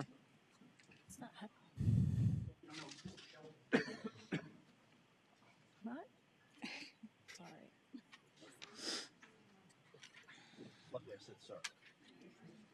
Whatever asks. Good evening, everyone. Michael Sheldon, 47 Floyd Street. This particular ordinance and the next two all gravitate around the township's affordable housing ordinance. And I know Mr. Donatelli, over the last 2 weeks, has made 2 presentations regarding this. He's gone on record saying that the township doesn't have to build any new units, but its obligation is for the next 10 years, and you can correct me if I'm wrong, but the township is required to renovate or rehabilitate 300 or so units. Is that correct, Mr. Donatelli? Please address the chair, Mr. Sheldon. All right, well, through the chair, I just... Yes, the answer is yes. Thank you, thank you. My question here is that in looking at this particular ordinance and the next two, in part of the legalese, there's a series of definitions, and in particular for this ordinance, 0626, page 5, item 31, it's in Roman numerals in this case, it's at the bottom of the page, XXXI, it defines rehabilitation. Now, keep in mind what I just said. Mr. Donatelli said we only need to rehabilitate 300 or so units. But if you look at the legalese, the definition of rehabilitation here, it says means the repair, renovation, alteration, or, important, reconstruction of any building or structure pursuant to the rehabilitation subcode, NJAC Chapter 5, Section 23, subsection 6. So I would like some clarification here from through the chair and through Mr. Donatelli.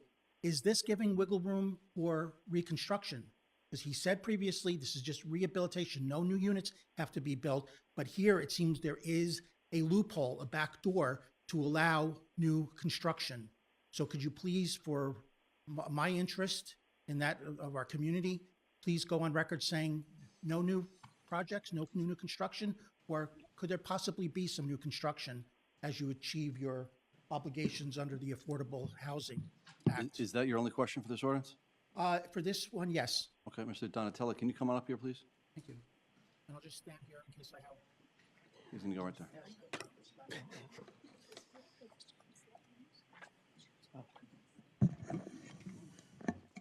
So, Just address the definition, please. for the record, my name is Dean Donatelli. I'm the redevelopment attorney for the township.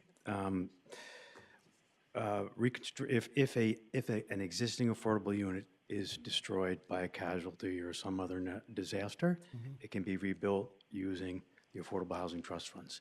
Whether you would define that as a new unit I don't agree with that definition because it's restoring an existing affordable unit. But the answer is yes. The Affordable Housing Trust Fund money would be that condition would be eligible where it's destroyed and needs to be rebuilt. It would have to be rebuilt according to its original footprint. And Yeah, design that specs. would be a You construction. couldn't turn a one family into a two or two into a three. Correct. All right. I just wanted that Yeah, it's a good clarification. Thank you, Mr. Sheldon. Anybody else? This is under the rehab code, as you read out loud too, pursuant to the rehab code. That's completely different than the construction building code, just so you know. The rehab code, subcode is different than the new construction building The code. rehab code, that's state law. Doesn't that trump any local codes? No, it's the same thing. It's just if you have a rehabilitation project or new construction projects, two separate sets of rules. Thank you. Anybody else for this ordinance only? Anybody on the phones for this ordinance only? Entertain a motion to close, move for final adoption. Motion. Second. Motion made and second to close, move for final adoption. Clerk, call the roll. Councilmember Cosarelli? Yes. DePena? Graziano? Yes. Guardabasco? Muldrow? Yes. Velez? Yes. Mayor Melham? Yes. Ordinance 07-20, we're on 7? So, yeah, 26. Ordinance 07-26, an ordinance of the Township of Belleville approving the amendments to the Municipal Housing Liaison and Administrative Agent provisions of the Affordable Housing Ordinance of the Township of Belleville in accordance with the Township's fourth round of affordable housing obligations. Need a motion to open public commenting. Motion. Second. Motion made and second, open public commenting. Clerk, call the roll. Councilmember Cosarelli?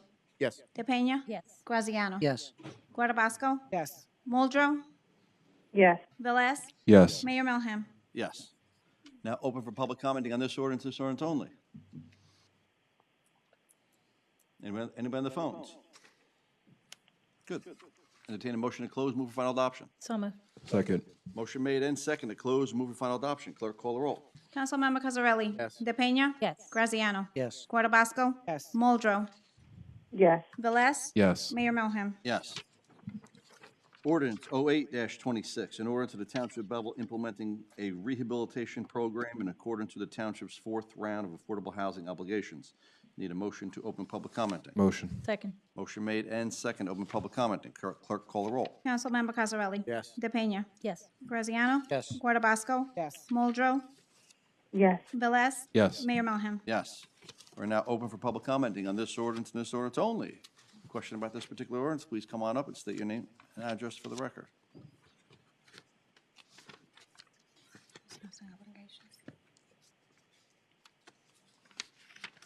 Okay, good evening again. Michael Sheldon, 47 Floyd Street. I'm glad Mr. Donatelli's still at the microphone. This particular ordinance is a rather long one. I think it's about 29 or so pages. But as I was reading through the verbiage, the legalese, page 14, for those of you who would like to follow along, I assume you all have copies of this ordinance in front of you. Something struck me as odd, and I hope I can get clarification through the chair, Mr. Donatelli. Page 14, section D. It says, in determining the initial sales prices and rents for compliance with the affordability average requirements for restricted family units, the following standards shall be met. And I will skip number 1, but I'm going to number 2. A one-bedroom unit shall be affordable to a 1.5 person household. Can someone please explain to me, with my naivete, what is a half person, 1.5 person household? What does that mean?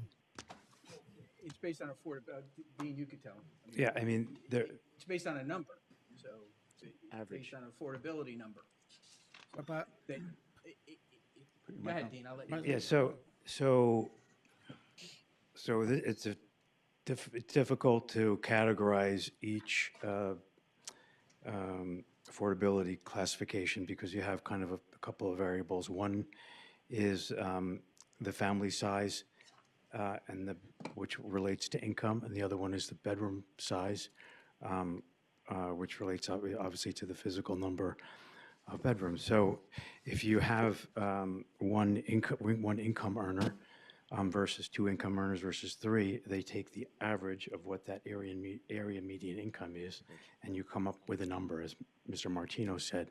So you don't physically have 1.5 people, but you have a number that's reflective of what the income of what 1.5 Incomes.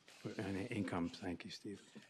all right, well, that helps, because what they're really meaning is they're looking at not a physical person, they're looking at what the effect is of 1.5 incomes. I think these laws are written with some with the expectation that there be common sense read into them. That's my. And it says affordability average. All right. So All right. that's. All right, well, that helps, because, in section E, there's the same thing, it gives a one bedroom unit shall be affordable to a 1.5 person household. And then even in section D, it goes on to say a 3-bedroom unit shall be affordable to a 4.5 person Right, household. which relates to what I had said previously, that the income levels are connected to the number of incomes that the aggregate, I'll say, for that household Mhm. is related to the number of income generating people there. And it's an average over the area. All right, that helps, and I appreciate that it's in reference to incomes and not actual human beings. All right, Correct. okay. Mhm. I was just trying to figure. Thank making you. sure Anybody that else? It wasn't going to be a decapitation of Yeah, and that's somebody to okay. live in a. Yeah. Anybody else for public commenting on this particular ordinance? Nope. Anybody on the phones? Okay, entertain a motion to close, move for final adoption. Motion. Second. Motion made and second to close, move for final adoption. Clerk, call the roll. Councilmember Cosarelli? Yes. DePena? Yes. Graziano? Yes. Guardabasco? Muldrow? Yes. Velez? Yes. Mayor Melham? Yes. Ordinance 09-26, an ordinance amending Chapter 2 Administration of the Township of Belleville Code. Need a motion to introduce. Motion. I'm sorry, motion open public commenting. Yeah. Motion. Second. Motion made and second open public commenting. Clerk, call the roll. Councilmember Cosarelli? Yes. DePena? Yes. Graziano? Yes. Guardabasco? Yes. Muldrow? Yes. Velez? Yes. Mayor Melham? Yes. Open for public commenting on this ordinance and this ordinance only. Sir? Mary Charles, 95 Bell Street. Can you just tell me what you're amending? This is the TO, correct? Captain. Going from 5 captains to 6 captains. To staff the Silver Lake The TO substation. Because of Silver Lake. What are you doing? Going from 5 captains to 6. Oh, that's the Table of From last organizations year. going from 5 captains to 6. Right, okay, that's the thing Mark Medicini spoke after work. Got it. Anybody else for this ordinance only? Anybody on the phones? Entertaining motion to close, move for final adoption. Clerk, call the roll. Second. It's motion and second. We have a motion made and second. Clerk, call the roll.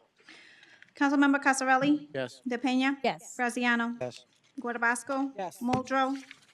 Yes. Velez? Yes. Mayor Melham? Yes. Okay. Next, need a motion open public commenting. Motion. Second. Motion made and second open public commenting. Clerk, call the roll. Councilmember Cosarelli? Yes. DePena? Yes. Graziano? Yes. Guardabasco? Yes. Muldrow? Yes. Velez? Yes. Mayor Melham? Yes.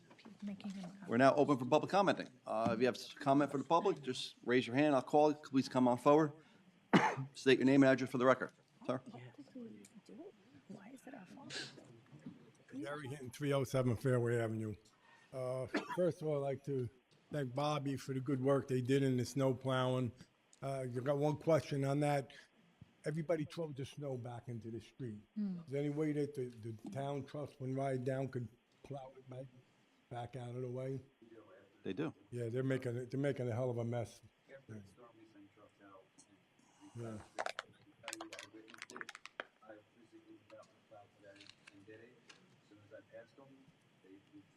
They're doing a very good job. Second of all, instead of getting these questions and looking at people like there's something wrong with them asking what these agendas are, why don't you post them in full on the thing, on the website? This way, people see it, they're interested in it, they could come to the meeting instead of having to come down here and sit and read through all the literature that you have posted up on the board. It seems that you're trying to keep information away from the public. So it'd be appreciated if you start posting the full agenda so people could read it online. All right? Okay. Thank you. Anybody else for public comment? Mr. Frantantoni? Vincent Frantantoni, 129 Mount Prospect. I'd like to congratulate Mr. Graziano for your suggestions that we go back to the 2 night meetings. We need that. Not everybody can come in the middle of the day to attend your meetings. And you're right, they have turned into full-length meetings. They were not just advisory meetings, whatever. Just so the public knows, that one of the reasons why we have the daytime meetings is because of those who can attend. We have the luxury during our daytime meetings of having nearly every single director and department head sit here and be able to answer questions for us when they're not necessarily available in the evening meetings. Yeah, well, you've seen how that works out. I see all the mass of people that can get here at 12 o'clock. There was 2 of us at the last couple of meetings. You're not a director, sir. Yeah. The, also, what goes on the website, thank you for that too. We don't need any of this political stuff on there. There's never been anything political on our website. And any of these personal events, which some of the things I don't think are the purview of this council or the responsibility of this council. We don't want to do any wedding showers or baby showers. If you want to do that, that's not the council's job. You want to do it privately, like I have hosted many in my house for many people. It's not part of government. We don't want to pay for it in any way, shape. And also the calendar. I agree with you on the calendar. We don't know these hundreds of campaign photos that are on there. We got to go back to the old calendars. I saved a couple of them. Every page you turn the month, and on the back of the previous month was all different things: where to get a dog license, where to get permits, and all real information that we need and we could use on all that. I won't make it long tonight, but you know, it boggles the mind that Mayor Mellon stated a couple of meetings ago that when I brought up about Public Works doing something, he said, we don't have these guys, we have all laborers. And I says, the whole DPW is laborers? Yeah, well, you got to do something about that. Because I brought some of the pictures. We did the stadium, town employees under my direction did a lot of work in there. The whole weight room, I gave you before and after pictures of them. The rec house, the old friendly house. And when I hear these experts, you know, they don't know it all. My superintendent calls me the old pool at the friendly house. I had the expert down there, the contract, there's going to be $6,500 because the pool heater went. I said, hold on, don't do it, I'll be down there after lunch. Go down there after lunch, maybe because I'm a contract and I own a laundromat. You know what it was? A $2.95 brass paddle, a flow valve that you got across it, Connolly across the river. And I see this time and again. I way back in the 70s, Murphy, Dixon, and Hearst, architects, professionals, said the middle school has outlived its life. It cannot be restored and all that. And I stood up and said, I've been through there with Commissioner Grandy, was also the director of maintenance in there. I went through the whole building. It was built to stand for hundreds of years. A couple of years ago, the Board of Education, town employees put the elevator in over there. The building, the Board of Ed brags what a great building it is.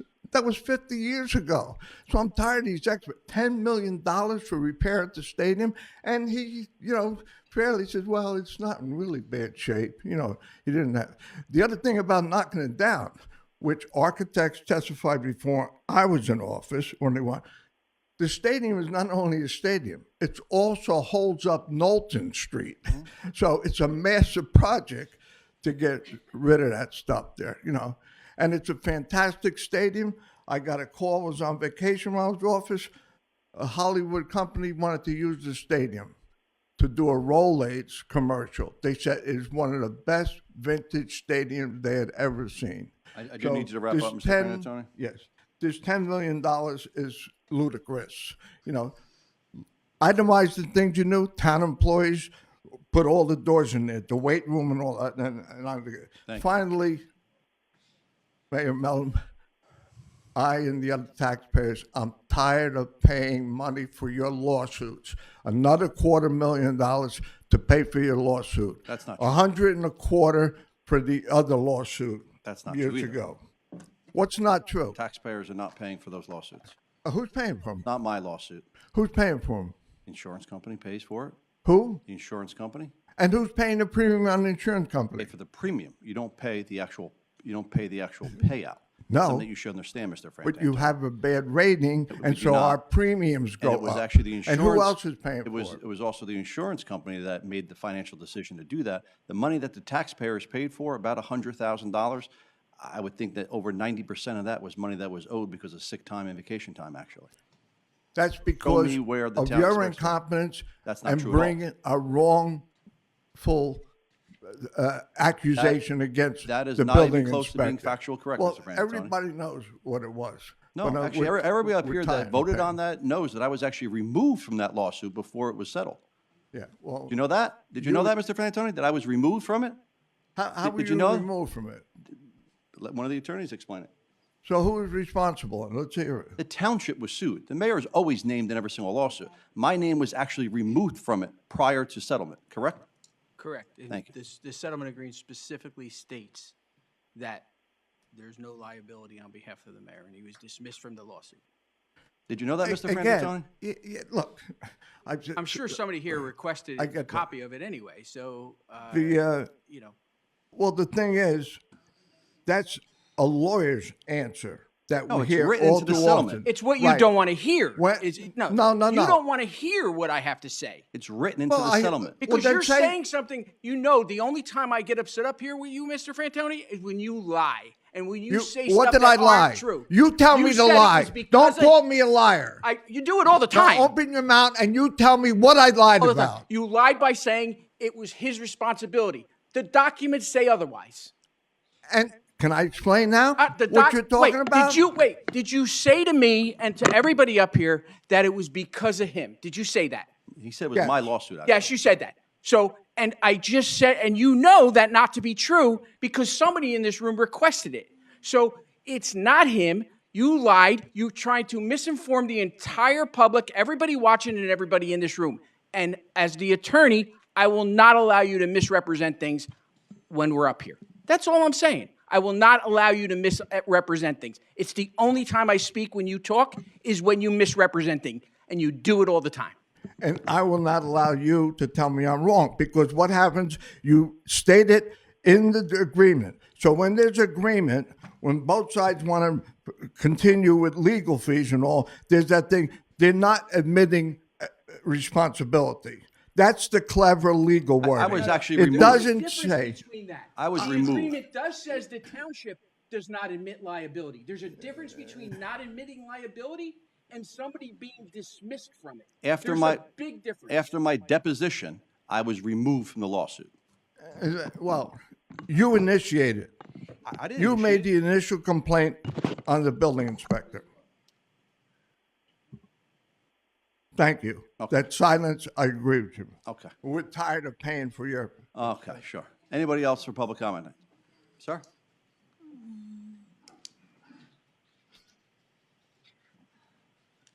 Rich Finnegan, 279 Fairway. During the week, I help a neighbor take her kid to the daycare center on Main Street, the Hornblower Academy. And the intersection of Holmes and Ralph Street, there are 2 mounds of snow that block view as you come down from Geralman.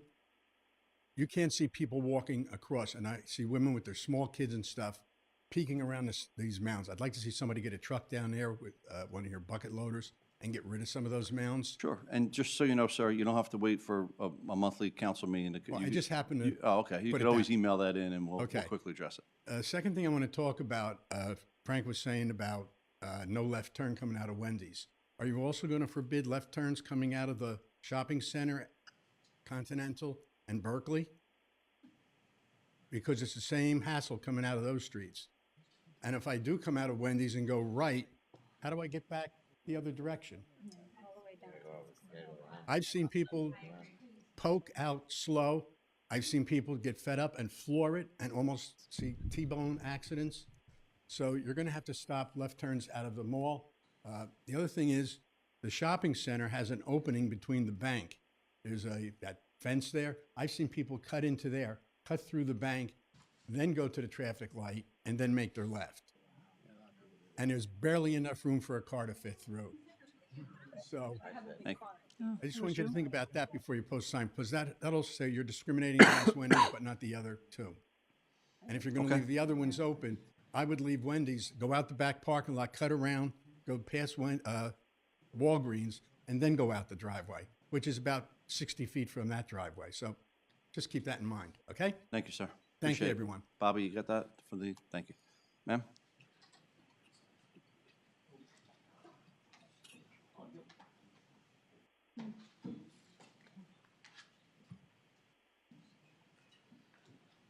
Arlene Shore, 75 Rossmore.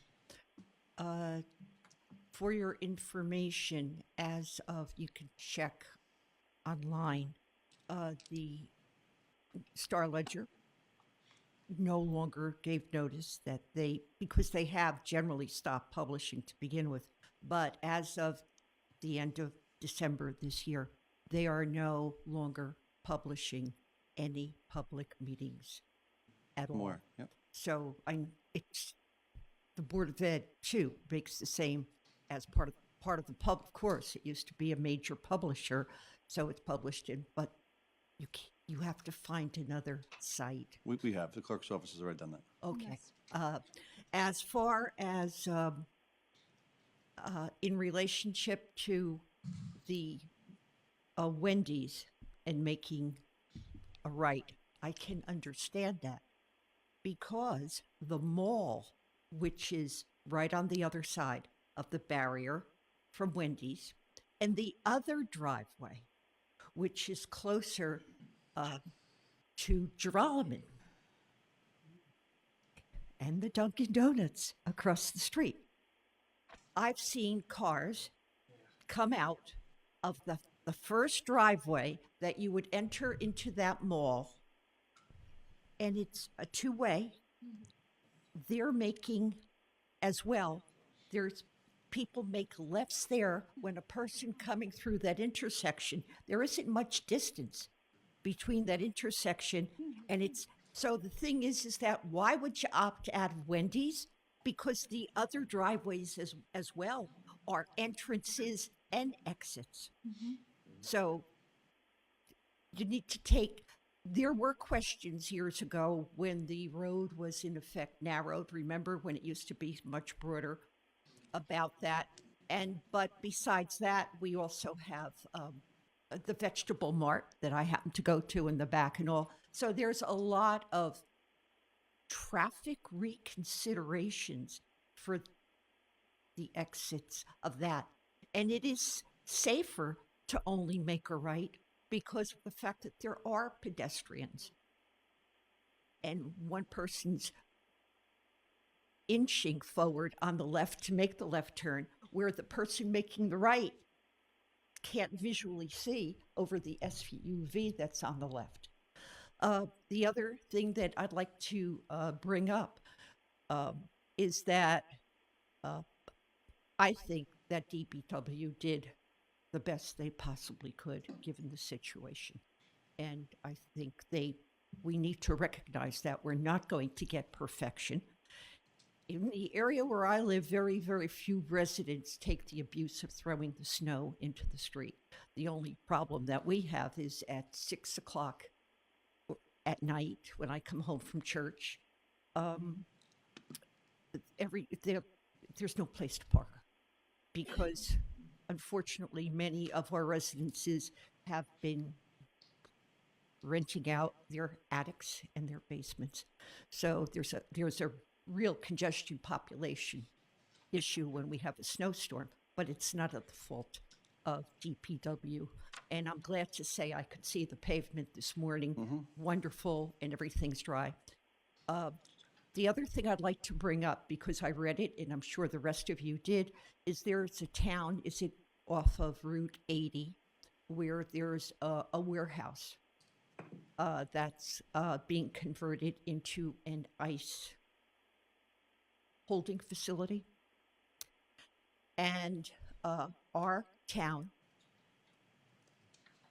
many of our people can be easily stopped because of the whole ice situation. So I'm saying my opinion. I'm not against the process of the officers, but I would hope and I would trust that this town would keep an eye on not converting one of our warehouses that might be looking for rentals into an ICE dormitory facility. Thank you. That's just not part of our purview to decide whether or not we I want that or not. understand, but I just wanted. That decision would never come before us. Yeah, I just Thank you. wanted to You are bring out of it. time, though. Bring it. Thank you. Thank you. Anybody else? All right. In regards to what Arlene just said, I would just hope that you could zone it or do something not to allow any kind of detention center, whether it be county, state, or federal. That's just my opinion, just like she said.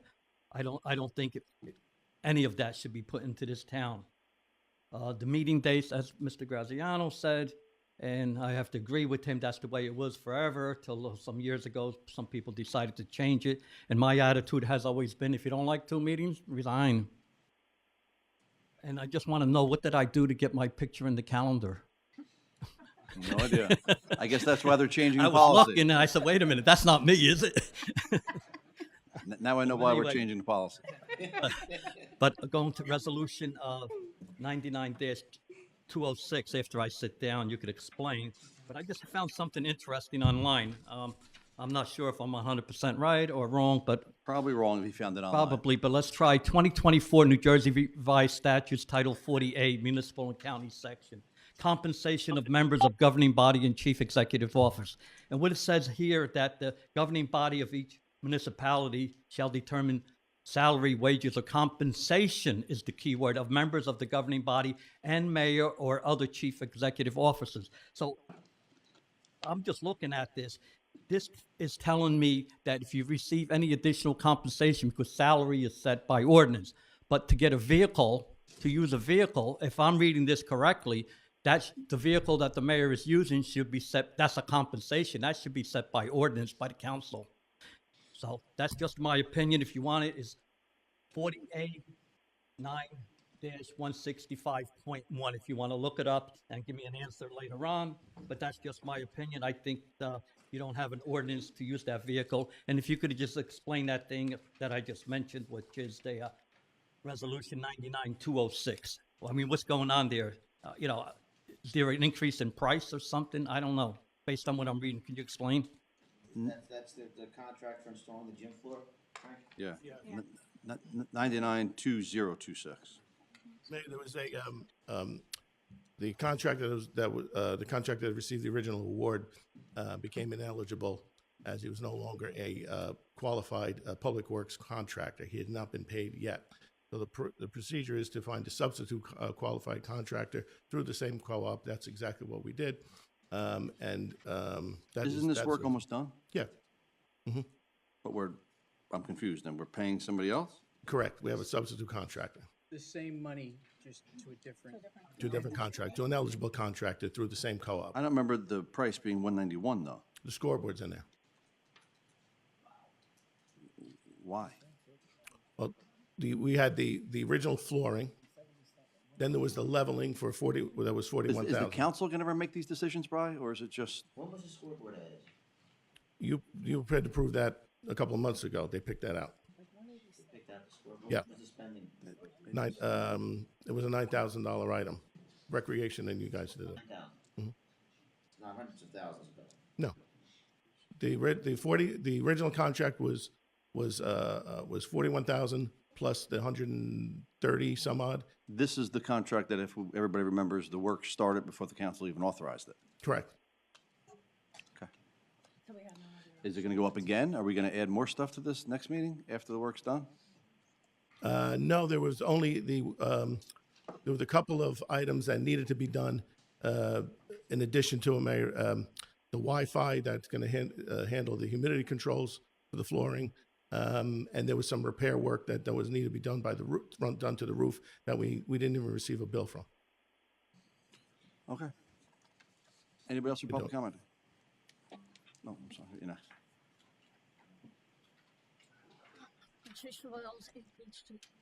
The only thing I see wrong with Frankie Velez's comment on making a right-hand turn on Wendy's is that people that live on the left-hand side of the town, okay, it's going to make us go either all the way down to Belleville Avenue, or it's going to make us turn right on Continental, and then everybody on Continental is going to say, oh, there's too much traffic on Continental. So what is your solution? And then we're going to besides get that, blamed Frankie? for too much traffic. This Right, is the reason exactly. why council members shouldn't be deciding traffic issues. It should be an email sent to the manager, Yeah. goes to the police department, they investigate it, they make a recommendation to us, because now you are the fifth person tonight that had to talk about this while we're trying to get through our meeting, but Well- I understand. He lives on that side of town. I do not. I live on the middle side of town. Okay, so for me, I would have to either go all the way to Belleville Avenue or go down Continental and then say, oh, well, now there's too much traffic on Continental. Mm-hmm. So Thank you. that's a, thank you. You, sir?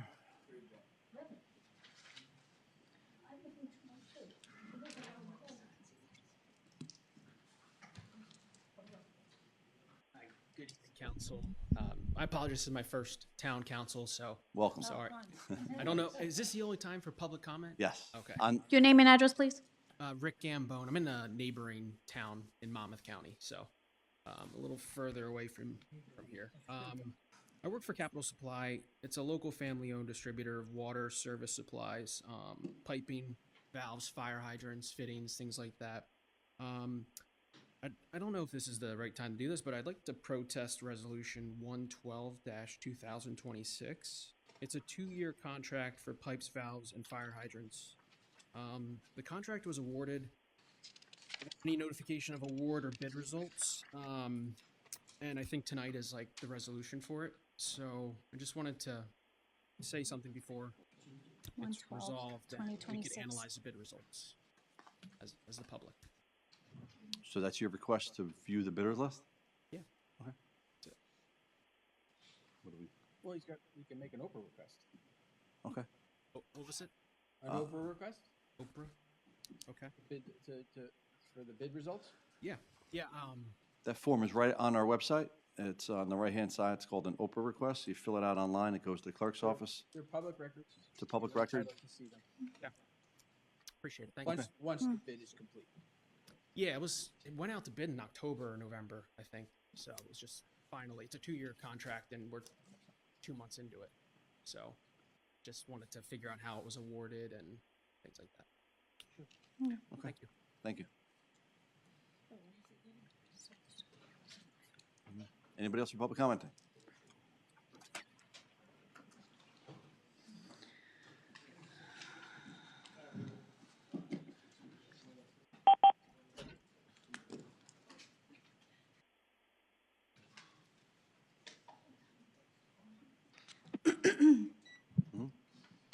Good evening again, everyone. Michael Sheldon, 47 Floyd Street. First thing I want to mention, and this is a continuation of the discussion regarding the $191,000 that's being appropriated. For the Friendly House. I'm sure you're all aware that just 10 years ago, the former administration appropriated almost $600,000 to raise the then existing Friendly House and build a new one. So here we are, less than 10 years later, and we have to spend nearly $200,000 on a building which is, for all intent and purposes, relatively new.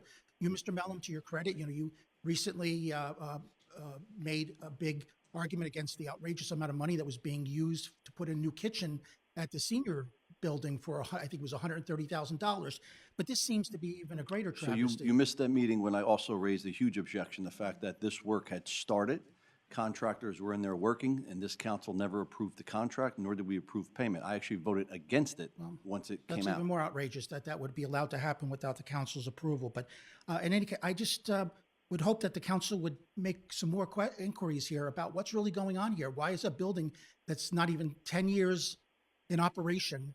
Again, it was the former council, you can look it up. They appropriated almost $600,000 in the latter part of 2016 to put up a new Friendly building. And now you're basically redoing the work all over again. This repair work is 1/3 the total cost of the original construction project, so it doesn't make any sense. Number two, I'm grateful that the DPW, despite being hit with this colossal storm, has done pretty much a Herculean effort in removing the snowfall. But one concern, you guys recently acquired the unused parking lot on Washington Avenue along Tappan. And we don't have a square inch to spare in this township. So I guess the decision was made to take the snow that's been sequentially removed from emergency streets and dumped into that lot. Fine, but if you drive by some of those mounds now, we could have actually our own ski resort now. Those mountains are literally 15, 20 feet high. And my concern is that if we should have a sudden warm up or any significant rain, and I think we're actually going to get rain this weekend instead of snow, the people in that area, I'm a couple blocks away, but I'm at a higher elevation. So basic physics, I won't have to worry about any melting consequences. But if you should have a sudden melt, those people in that block from Tappan to Division along Floyd, they're going to be clobbered with floodwaters.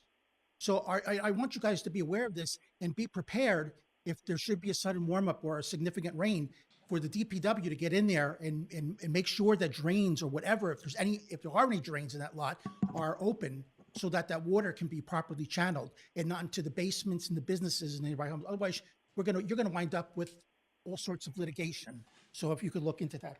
Last thing, I have about 1 minute and 45 seconds left here. Mr. Mellon, a few moments ago, you essentially said that Mr. Di Lorenzo's lawsuit resulted in you being effectively, totally exonerated. Uh, and kind of the same sort of rhetoric that we'll be hearing at 9 o'clock when I the never State of used the those Union- words, by the way. the I said Union I was Tr- removed from the case after my deposition. So, but if you were removed, if you're essentially cleared of any wrongdoing in this matter, then you, I guess, wouldn't have any problems with the release of the O'Connor report. It's a personnel record, and we're not allowed to release it. Right, because it's connected to Mr. DiLorenzo's personnel record. I'm not a lawyer. I can't speak on to Right. why. Well, Mr. Martino, we've He's had already this weighed in dance. on this many times. Right. So I just want Mr. Martino to be prepared that hopefully by the end of this week, I'm going to have a legal waiver from Mr. DiLorenzo, so that he will no longer have any objections for the release of the O'Connor report. So you can be prepared. You don't have to say anything. I don't want you, turning beet red as you often do when you have these confrontations with me, and you'll be having the veins. I don't have confrontations with you, Mr. Sheldon. Well, You have about 30 seconds left, Mr. Sheldon. The waiver from Mr. DiLorenzo is on its way. You can come up with yet another reason to deny the release of the O'Connor report. This is obviously going to wind up before the New Jersey Superior Court judge. Whether I do this pro se or hire an attorney remains to be seen, but I guess we will eventually have this out before a judge. I expected to have that this week. Actually, I expected it last week when you threatened it. There's time. Yeah, It takes you're out of time for time. these things, but I just want everyone here. I have a petition on my Facebook site to sign the online petition to ask the Attorney General to subpoena the O'Connor report, which is apparently being kept in Mr. Martino's safe in his office. But one way or the other, that report's going to see the light. I don't of day. have a safe in my office, Mr. Sheldon. I comply with the law. That's what I'm going to do. And nobody, including you, is going to bully me into doing something that I'm not supposed to do. No, your threats are bullying. You try to bully people all the time. You threaten the clerk. You threaten my office. And you're not going to, well, file your lawsuit and I'll deal with it. Thank you, Mr. Sheldon. You're out of time. Anybody else? Yep, buddy. Max Yassine, 472 Washington Ave, Max Smoke, on the ordinance of closing businesses at 8 o'clock. I mentioned that earlier. Yeah, I just wanted to know, how did you come up with that time? You were here when you heard me say that the township manager picked Yeah. times because we didn't have any times and it was arbitrary. So he struck some times. You were here. You heard me say Yeah. that I objected to a lot of We- the hours that are in there and So visit that. for you're sure. objecting this? Yeah. Okay. Oh, yeah. And So just to give us some context to the council, what were your hours and what are they now? my hours are 11 to 11. No, what were they? They were 11 to 11? 11 to 11. And now they're what? Still 11 to 11. Because I never was notified. I never got a letter, not a phone call, nothing. So just so the council knows, I mentioned this to the town manager the other day via email. We often do things up here on this council, and we deliberate, and we cast votes, and we get yelled at, and we get screamed at, and then we make those votes, and then nothing happens. So I had asked the town manager last week, I said, after we changed the hours for so many businesses, as I always ask, did we tell anybody about that? And the answer we was at had that time. no idea. The I answer mean- was at that time, no, we did not tell anybody the hours Nothing. changed. Nothing. And then all of a sudden, the police department starts showing up and telling certain businesses of their Yes. hours changed. That's That's when they how I found out. just got the news a couple And days ago. I object to the police department being used in that regard. I understand it's under the police ordinance. I don't think hours of operation should be in the police ordinance.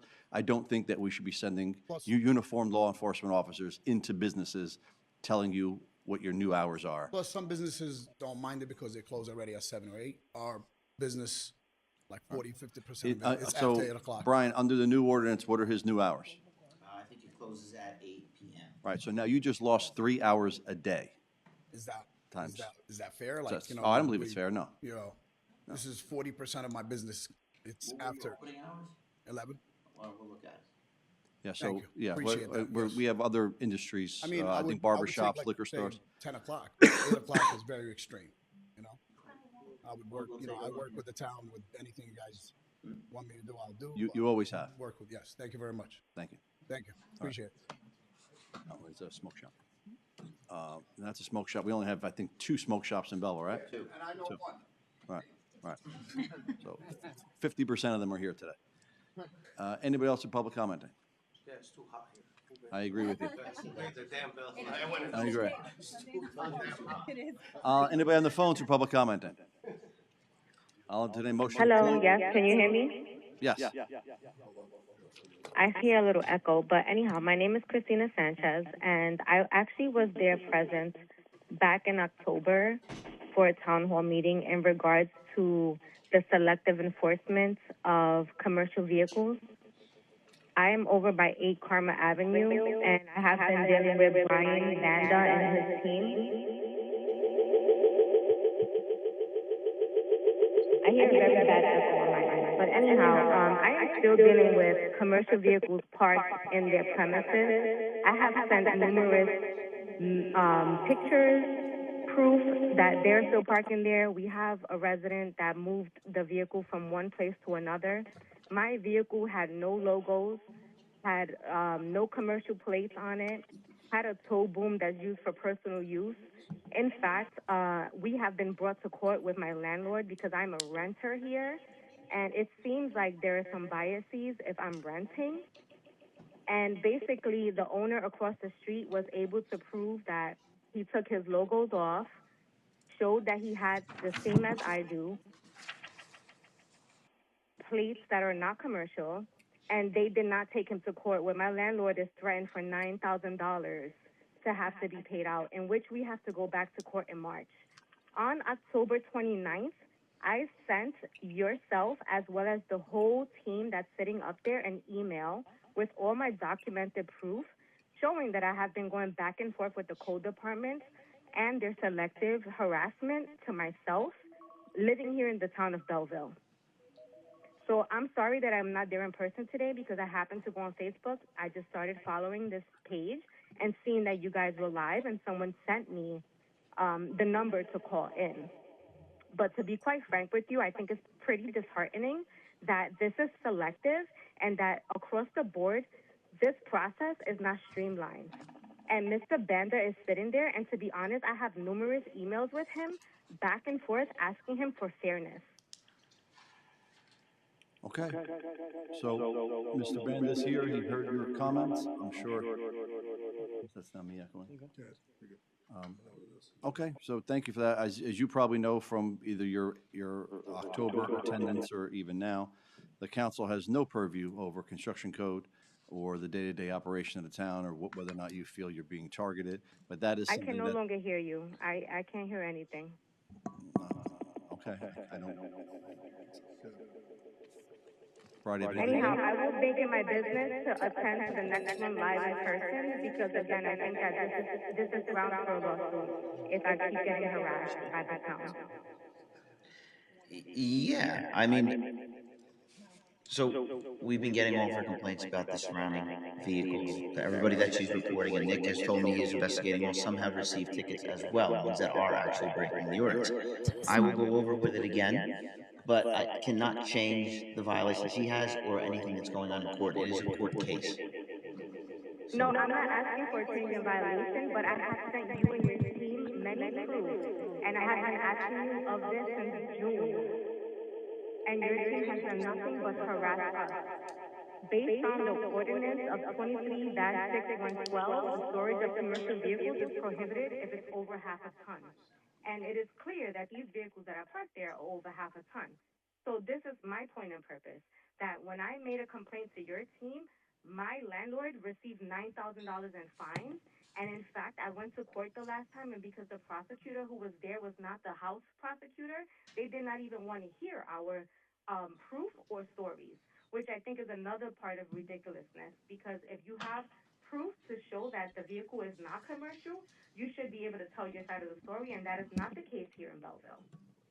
So not only are Okay, you ma'am, putting out us, I do need you to wrap it up. We do have a time limit on public commenting. I do think you made your point. I do think it's been noted in the record. I think Mr. Banda is aware. I will say one other thing. I will go over every single report that she made with Nick personally, and I will look at each vehicle. If he missed one, I will make sure that I get it. thank you. I I appreciate that because I have been dealing with this since last year of June, and this is the second time I'm coming here.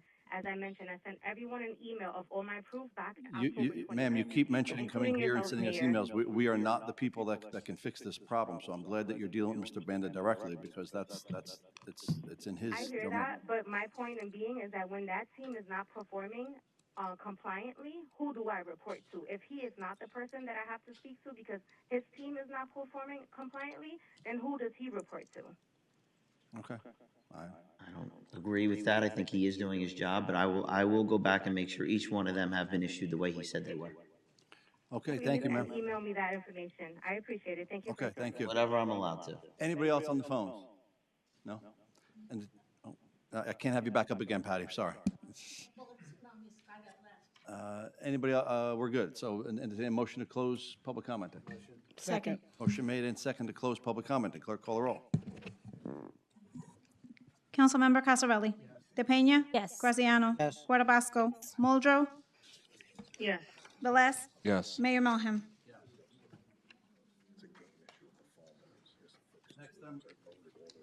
Next item on the agenda is the wait, hold on. Consent agenda? Is everybody good? Yes. I got one.